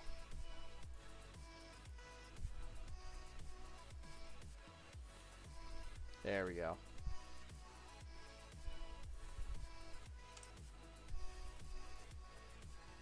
So it's 10, 10. Oh, it's right, because I didn't use an animation. For whatever reason, when you use an animation, it goes to like a percentage instead of absolute value. How long have you been coding for? So I started coding courses this year, so I'm wondering how much do you think it takes before I can start making games of this magnitude? I don't want to intimidate you with the number, so I'm going to clarify, okay? So I've been coding since I was 14 years old. The first game that I made was right around when I turned 15. I made a game called Santa Sleigh in QBasic. It's an old coding language for DOS. And we're going to skip this song because I don't like vocals. And so it was a complete game, right? But it wasn't something that I sold. It was just something that I like made, and I put on a floppy disk back then, and I gave to people to play. So it wasn't like a final product that you sell to people. It was just something I made for fun, which is how you're going to start out. So I think taking courses is very good. You start learning the tools that you have. I think you should start off really small. Like, I started off making, like, a soda vending machine system where, like, you'd put a quarter in and then it would decide if you had enough money to give you a soda. Like that, like, really, really simple systems. And probably the most basic thing that you should start off making is, like, a gameplay loop. Like, I'll give you an example. So, like, in a RPG, like, don't try to make the whole game, okay? Try to make pieces, right? So, let's say in an RPG you come across a snake and you got to fight him. I would make the gameplay loop of just fighting the snake, like just to learn how to make it. So I'd be like, okay, so I'm not going to make the process of like walking around the world and coming across the encounter. No, the game's going to start where the encounter already started. Okay? So the gameplay loop would look something like this. Do you want to... So it's like attack or run. Very, very simple. And I'd wait for input from the player. And then I would decide, you know, whether he attacked or run. Let's say he attacked. So I would say decide damage to snake.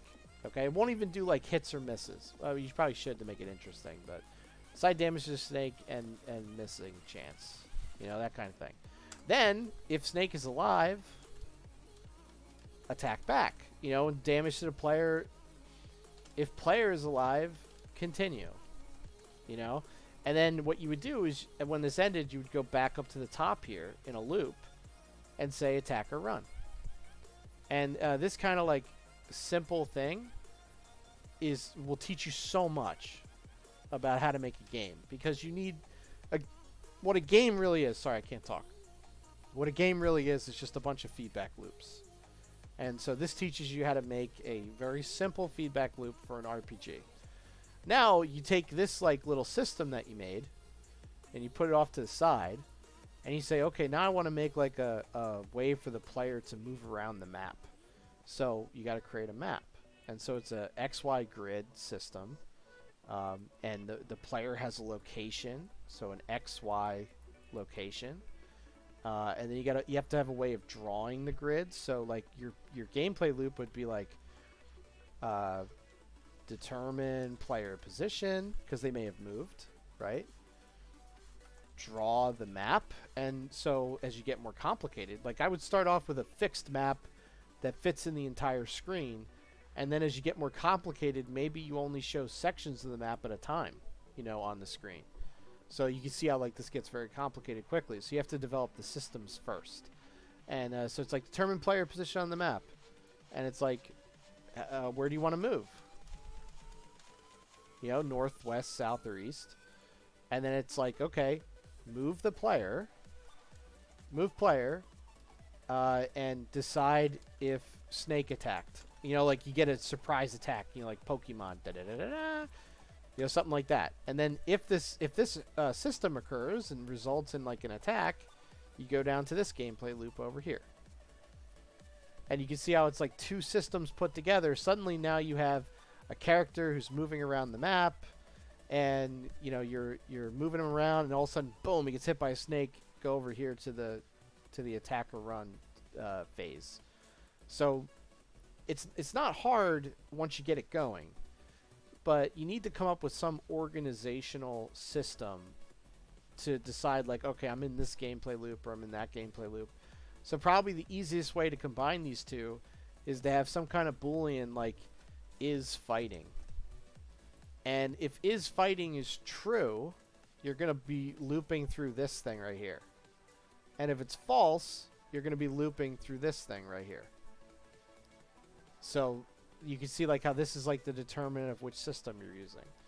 So what I did when I was a kid is I would make very, very simple systems like this one down here, and then say, okay, this is great, but now how do I have like a larger world where I'm moving around and stuff? And if all this is like too much to start out with, you can create a very simple like text game where it's just like asking you questions, and you know, you just move around kind of like an adventure game. If you've ever seen those, where it's all text and you say things like use the shovel or examine the bookcase, you know, that kind of thing. So I would start off very, very small, and eventually you'll get to the point where you start doing like action, like where things are moving in real time, whereas everything here is turn-based, right? So eventually you'll get to the point where everything's action. Now, if you use a tool like Unity, you can jump straight into the action. You don't need to learn any of this stuff because you can do it all in Unity. Unity already has a gameplay loop called the update, which happens every frame. And then it also has something called a fixed update, which happens every 0.02 seconds. And that's when Unity does things like calculate physics for you. And so you can use the Unity engine to create games like instantly, like straight out of the box. They won't be great quality, and everyone's kind of used to them now, but it'll at least get you going, you know? So you could do something like that to learn. You don't have to necessarily make your own like graphics engine and all that crap. You can just take advantage of what Unity has. Like a lot of my XNA games, which was the coding language used for Xbox 360, I had to make my own engines. Like, it was way more complicated than what I'm doing now for Unity. And Rogue Party 2 is a pretty simple game because you can't jump in it, right? It's pretty simple. Like, if you think about it, it's really an XY grid, like, map that you're playing with. Blocked and Loaded 2 will be more complicated because you can jump. So I have to worry about, like, more of a 3D environment. If you haven't seen Blocked and Loaded 2 streams, I can show the game a little bit to you, like what I have so far. But okay, let's keep going with Mr. Engum Vendor. Let's pick his location. So I think we got his scale right.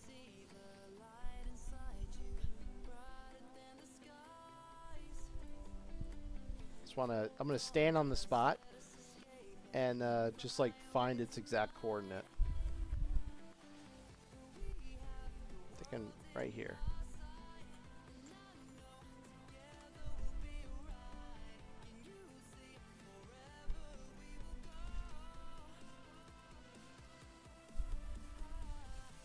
I bet you didn't know you had this little blip around you. That's the mini-map blip that you see when you're playing in multiplayer.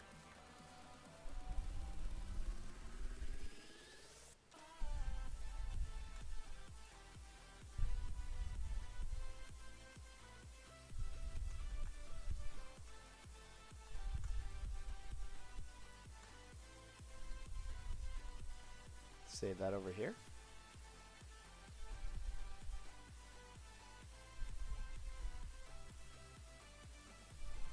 Okay. Alright, now we're going to add him in the game. I got to add his model to the code. But yeah, you got to start small, Purple Wolf. And it's funny. I would say most of the people watching me kind of want to make games on their own as well. And every single time we talk about this, I say things like, man, I should really put a guide together for how to make your own game. And then I forget about it. So maybe if you guys poke me enough, I'll make it. Because I don't really do tutorials, you know?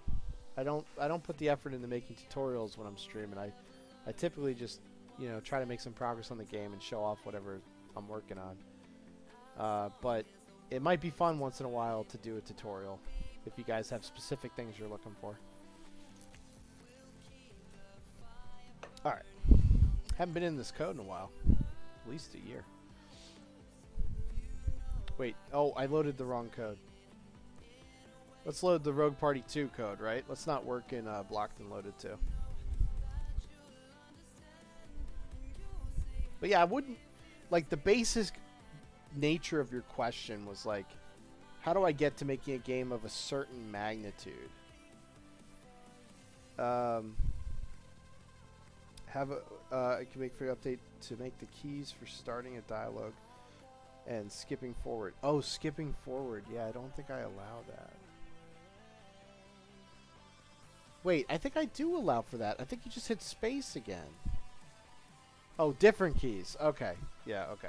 Now I get you. By the way, if Cosmic comes in and joins the channel, I gotta make his save for him because he deleted his save by accident. So we might do that on stream if he comes in.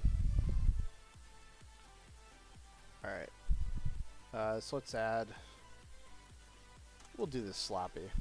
Oh, testing is true. No. We're gonna do false for now.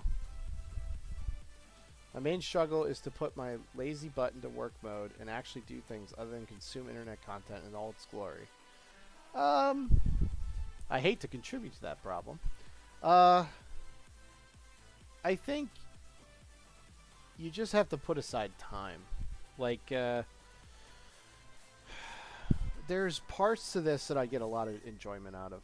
Definitely. There's parts of making games, especially when you're designing something that you haven't done before.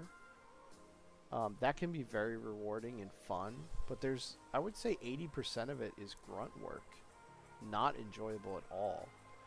And so you just have to, like, power through it, you know?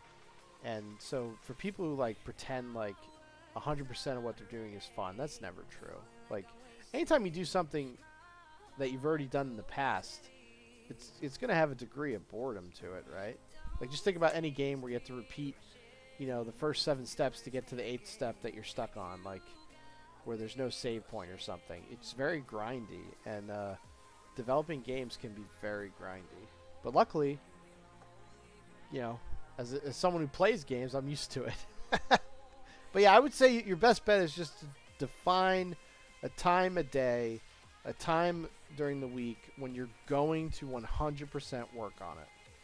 And set aside that time, work the full period of time that you set aside, don't give up, and then do stop though. Like, don't keep going unless you're really feeling it. And it'll re-energize you. I'm doing that right now. Every week I'm streaming during the weekend to show off what I'm working on. Once Jess and I can make... Oh, yeah, I already read that, sorry. But yeah, it is very easy to absorb internet content. And I think Twitch's a little addicting. My sleep schedule has been messed up a little bit because I've been watching Twitch streamers late at night as I'm falling asleep. And it's been putting off my sleep a little bit, so I have to stop doing that. I'm working on a robot merchant dude for my current struggle, making not bad animations. Well, I wouldn't worry about the quality when you're first starting out. I'd worry about just learning how to do it. And then, you know, go watch some people on how to do it right. You know, like my modeling improved tenfold just from taking the time to sit down and watch someone who was very good, who was explaining how they did it. Like, that significantly helped me. And, like, the cut tool that we looked at, where I put the scar on the guy's eye, like, I got that from somebody else who showed me how to do it on a stream, and I was like, oh, this is amazing. I got to gotta use this. And like the option to create a bunch of vertices on the fly on a previously created model, where it just it looks like a line is cut across the model and adds just like a bunch of vertices. That's a special command too in Blender that I didn't know about. So sometimes you should just practice and do just to learn how to do it like initially, and then once you hit like a ceiling where you feel like I can't get better, then go out and learn from somebody else. Like take some tutorials, classes like Purple Wolf's doing for coding. But all right, let's add this game object. Vendor. I don't think there's anything named vendor in the game. Nope. Okay.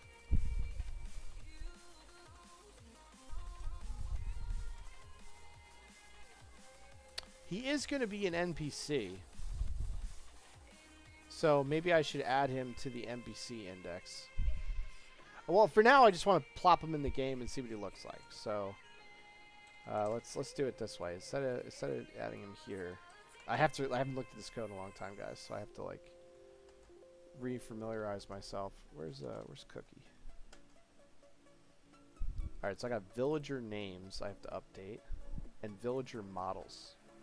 Okay. Okay. Let's do that. Villager models. We're going to add one there.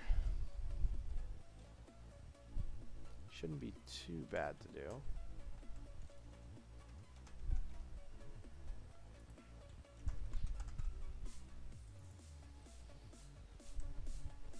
But I am curious, Panda, how your stuff's going. You have to put some images in the Discord. Don't forget Discord, guys. That's always a good way to get in touch with me, too.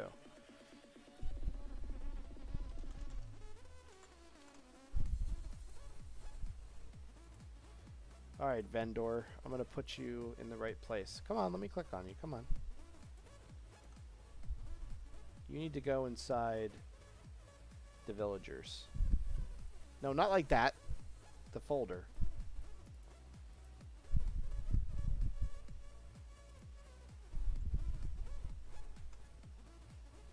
Oh, his, I think he's on the ground in the wrong way. I'm gonna do this.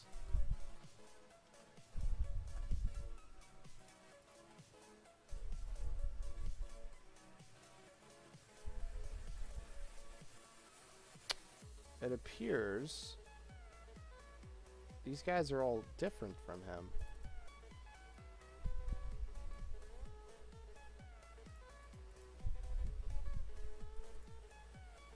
Just make sure I line the axes up the same. So he's got to lie back. Okay.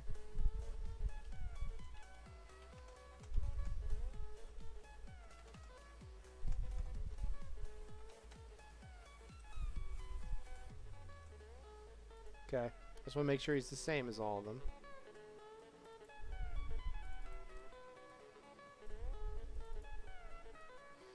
Looks like they're on the axis there as well.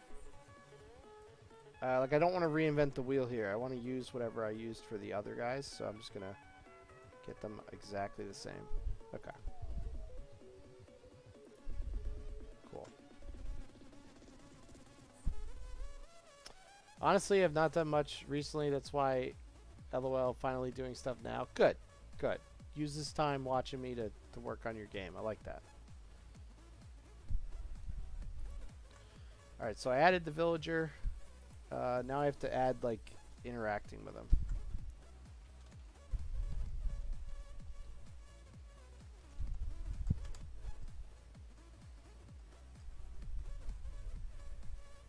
The villager index. Add this right here.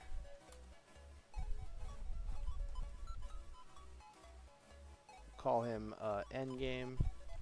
Or we'll call him vendor.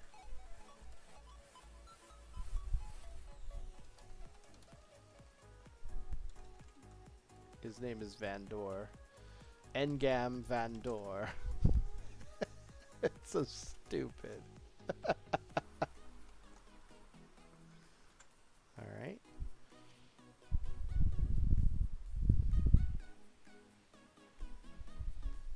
Okay. Alright, let's see. I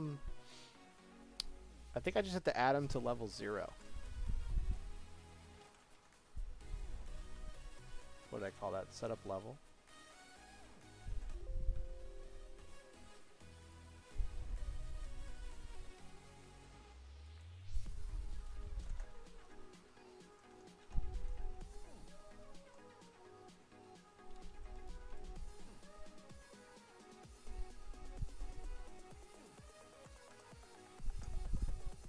Sorry, bear with me. I forget where things are.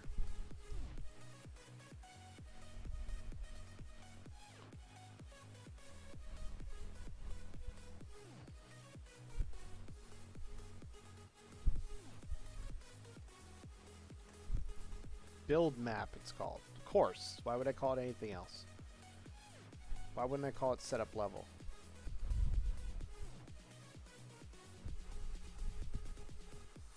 Okay, level 0.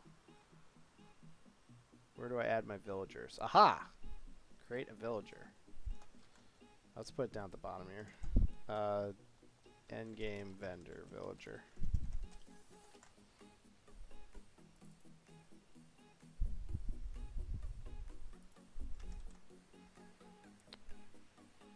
Int I. What do I do with this? I gotta check how this works.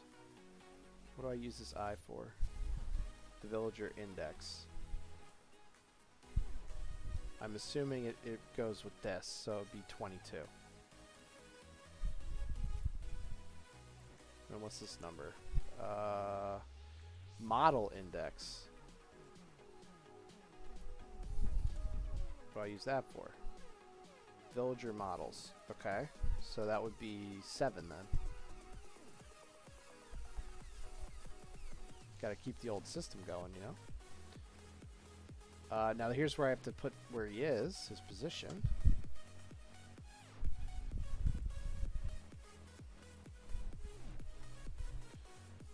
$51. I think I'm gonna put him at 1 here. 17. And then I need his rotation.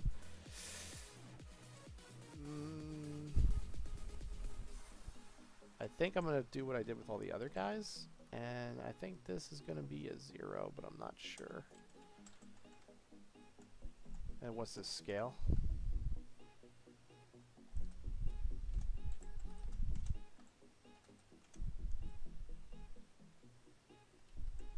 Height and probably the same as the player.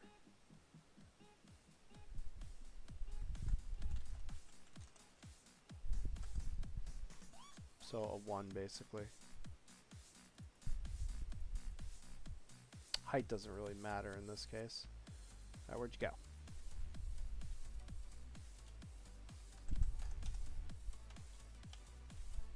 Height is fine. Let's do the width of 0.95f. Okay, so if I did this right, our villager's going to pop up. And he's going to have a name. I don't know what he's going to say. It might break if I try to talk to him.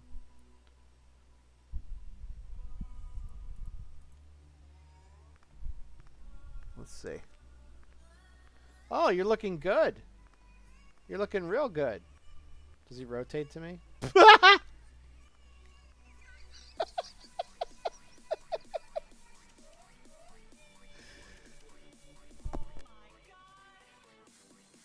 I just coughed so loud. I hope I muted that. He's looking good. Looking pretty good. Yeah, you're looking great, dude. Really, you've been working out? Doing sit-ups? Doing great. He's seeming a bit down, you know. I think he might be tired of being the endgame Vandor.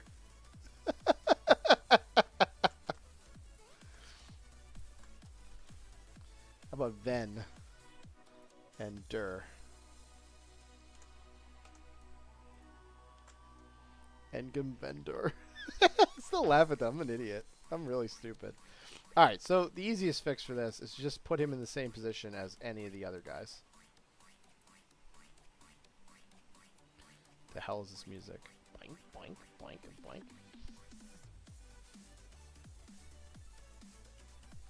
Okay, so we're just going to put him in the same position as them. And then I don't have to worry about it.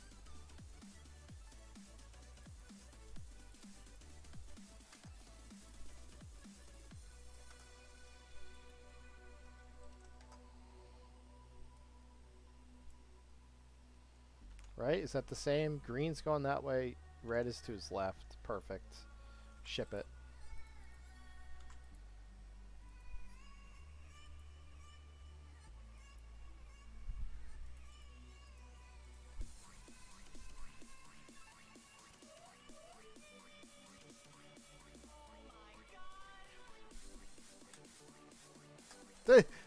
The no copyright songs have the weirdest background vocals. Which is just random. Oh my god! What is that?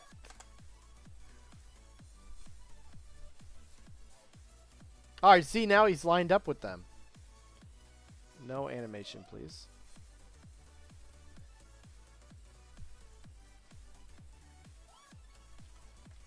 That was so funny when he just freaking face planted. It was amazing. Alright, so all we need here is a -90 and then 0, 0. Okay? And then for the scale, I think it's just this. Oh, wait, no. I think the scale on the player actually is different for a reason. Ah, shoot. We'll find out. See what it looks like.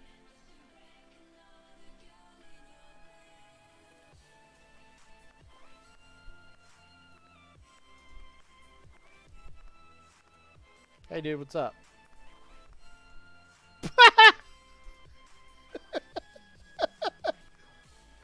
Oh, that was amazing.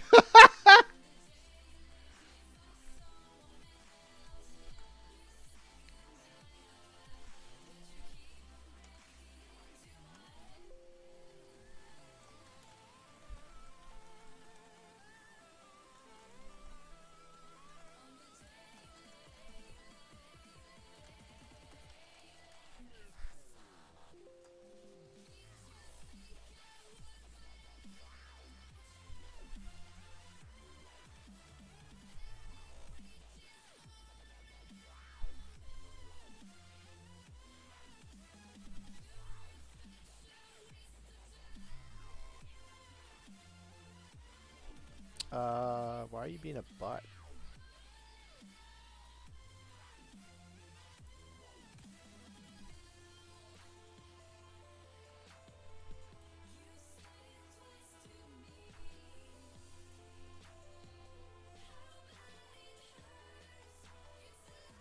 Yeah, why is he being a butt, guys? He's seeming a bit down. Down on his luck. I don't think I did anything differently with him. I think he looks okay. Let's look at that one more time. What's he doing? He's lying down when we first start. And then standing up when we get near him. What are you doing, dude? Look at him. He's just chilling.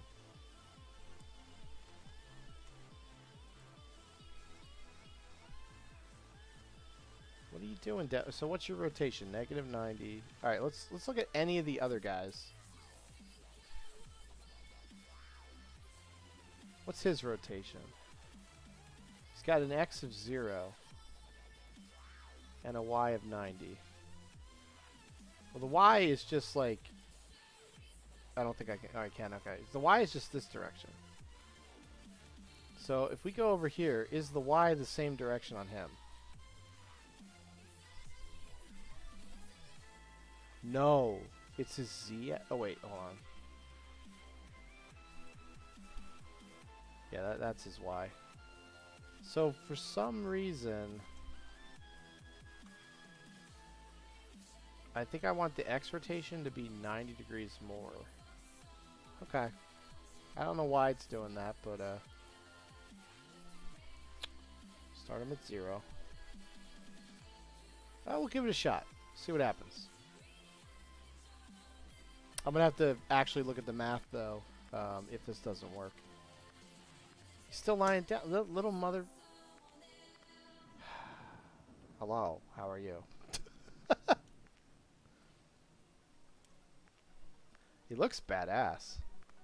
I love the goblin head on his shoulder. That is just amazing. Yeah, you can see I'm a little wider than he is. I definitely played with the scale. after I put the model in the game. I just don't remember doing it. So why,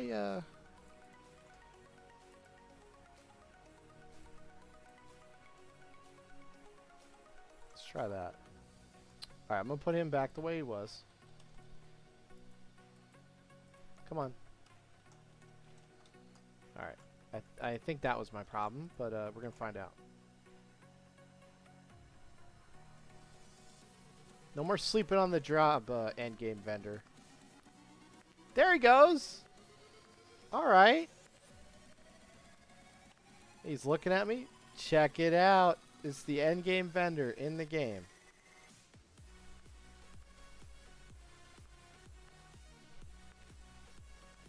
And it'll only be available at the start of the game.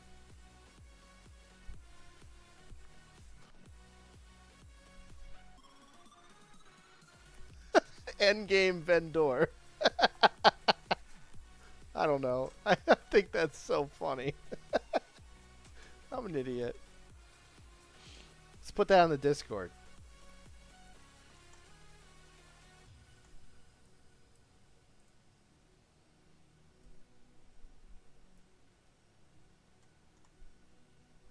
Surprise some people. Work in progress.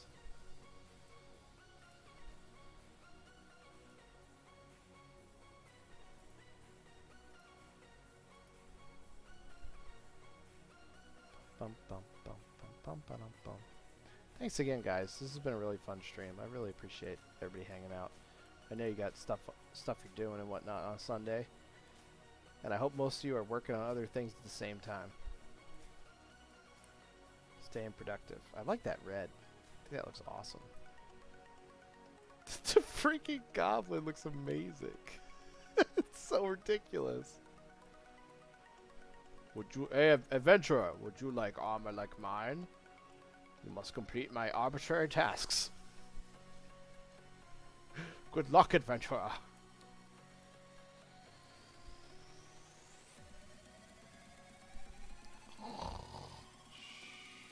He does look like he's sleeping. Alright, so what is the vendor going to say? Let's come up with some ideas. Let's come up with some ideas before we just start editing code. So, Mr. Vendor. But yeah, like the Create the Villager is a system I made. And basically what it does, it asks for a bunch of input like, hey, where do you want him to be? What's his model? You know, what's his name?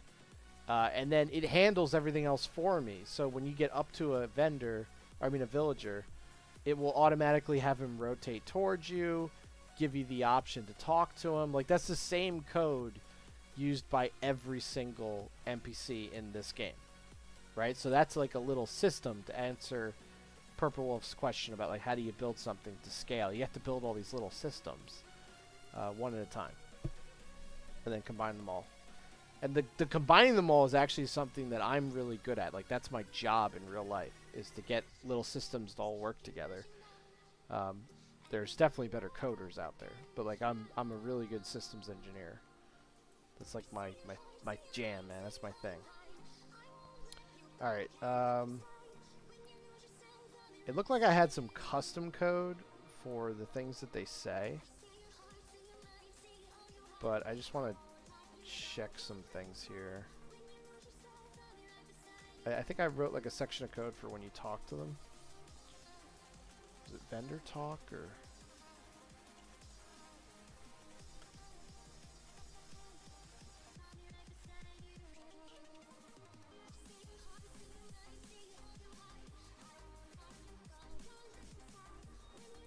So I have this thing called the Naleev offer.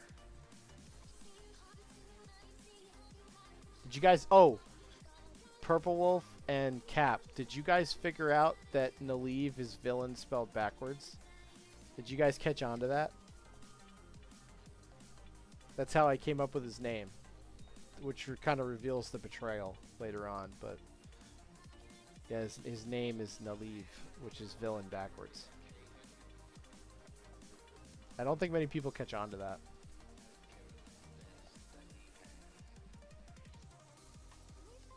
Nice. Now you won't be able to unsee it, but yeah. Let's see. See, it's really easy to like add rewards and stuff. I have like these little systems in place. I just got to create them. I'm trying to figure out. We got this concept of like purchase options. I think it's gonna work differently than that because I think there's gonna be so many things to unlock.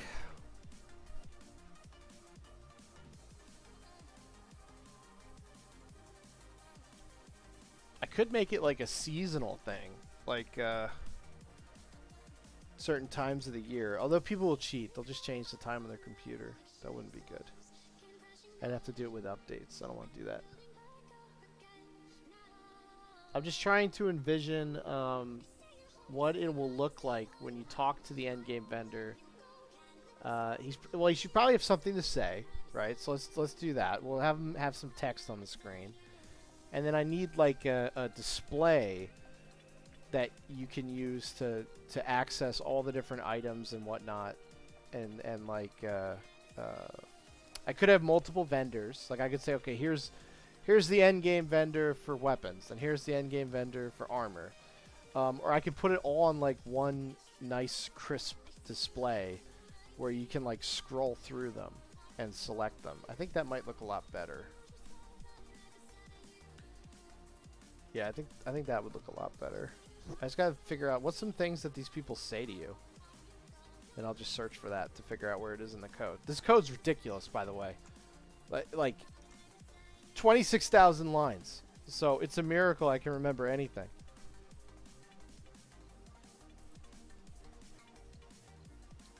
Rise my golem. Okay. Alright, there we go. So I just have like an if statement for depending on which villager index it is. I'll just put it at the end here. So if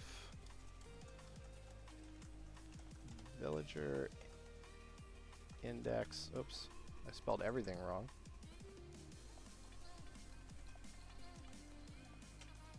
Dot vendor. Create a new string for his text. It's just going to be a one-liner, I think. And we'll just say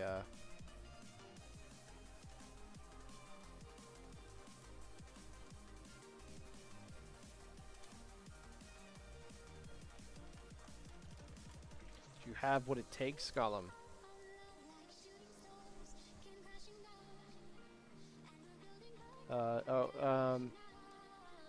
I sell only to those who prove their worth, Gollum.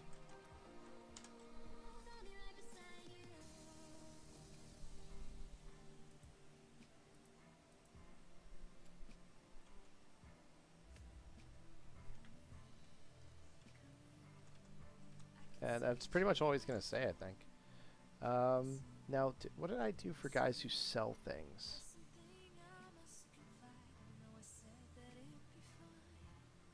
Yeah, it looks like this is just used to put the text on the screen. Alright, so I think I need to have an if condition here for whether or not you have the materials necessary to buy something from him. Come back when you have achieved something. So he'll say that. Or he's going to say, you are truly worthy.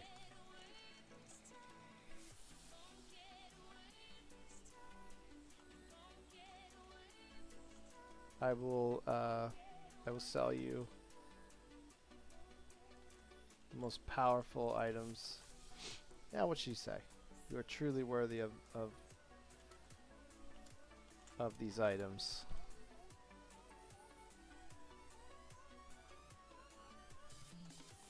Choose wisely.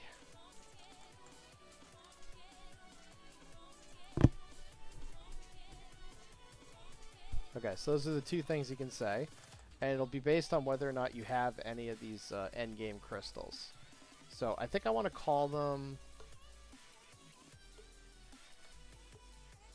crystals of time.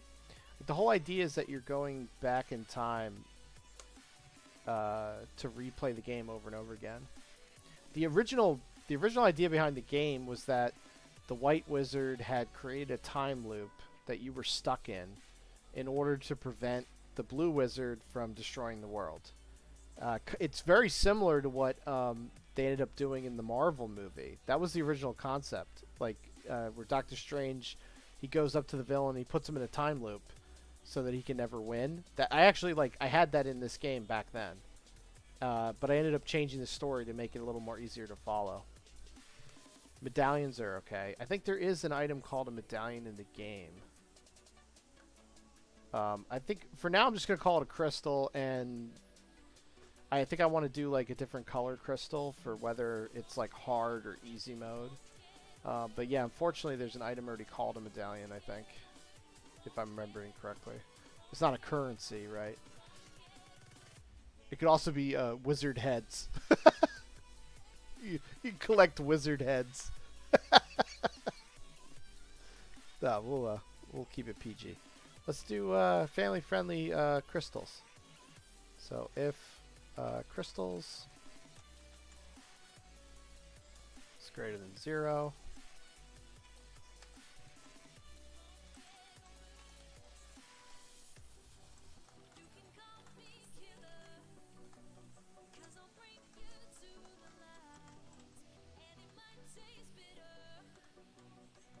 alright.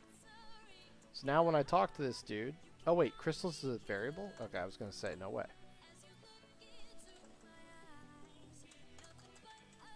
Call it crystals equals 0. And I'm going to have to add that to the save file, so I have to be very careful not to break everybody's save file. That would be bad. Gotta be very careful. Alright, so I'm going to talk to him, and he should say, go prove your worth, peasant. Peasant! Go prove yourself elsewhere. I sell only to those who prove their worth, Gollum. Come back when you've achieved something. Okay, well I'm going to cheat and achieve something.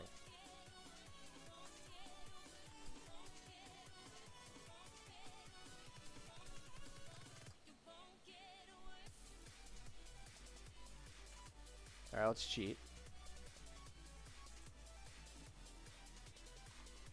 Come on. Come on. He's slow as hell.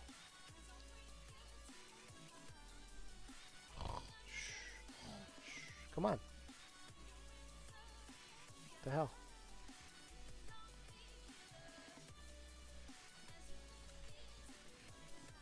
There we go. Wow, finally.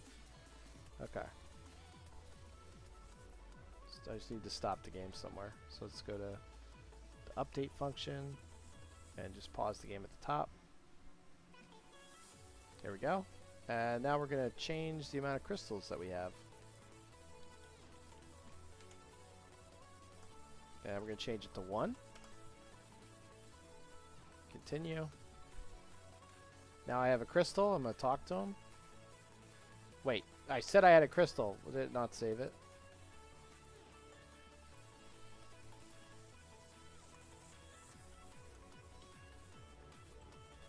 Oh, shoot. This happens at the start of the level.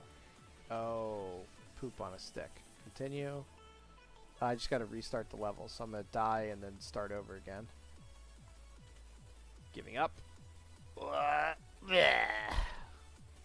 Faceplant, because I'm not worthy. Now when I load the level, I'll have a crystal, and he should say something different. Okay. Ba-ba-da-ba-da.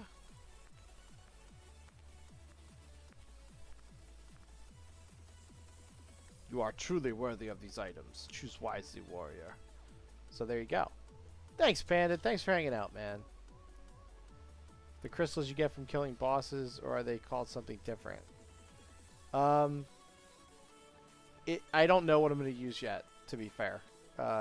They might be called endgame crystals, for all I know. Endgame vendor. Yo, thanks for hanging out today, Panda. I really appreciate it, man. it's been a good 2 hours. We met a lot of new people. Some people came in who, hadn't seen the stream before. I really appreciate it. We had some free people subbing, which is mind blowing to me because I only stream twice a week. Like that's super nice people. And ton of follows, which is even better because I want people to follow because I want them to, see the next game when it comes out. I really appreciate that. I did my taxes this morning, and that kind of. I hope you guys did your taxes. If you're in America, this is your last weekend to do it. Purple Wolf, thank you for the follow, sir, and thank you for playing hard mode. If you guys ever want to play, if I'm available, hit me up on Discord. I'll play with you. I'd even do it on stream, honestly. For now, though, we have the vendor in game, and I need to design a custom display for showing all of the end game items, and I need to come up with all those end game items. So I'm probably going to do that off stream for a little bit today, and I'm probably going to call it here. I really appreciate everybody coming out today. I really do. I know my schedule's a little infrequent. I kind of just do it when I can on the weekends, and to have anyone show up is like super appreciated, and to have people consistently showing up is just phenomenal. So thank you very much, guys. If you have any questions, like don't feel awkward IMing me if you have a question about programming or you need some ideas or help, or don't be afraid to reach out to the community on the Discord or to show off the latest thing you're working on in the community section. But all right, guys, thank you so much. Thank you for hanging out on the stream. It was nice meeting the new people. Thank you for the follows. Thank you for the subs. Good luck and have fun, okay? I'm going to end the stream. Thank you, guys. Bye.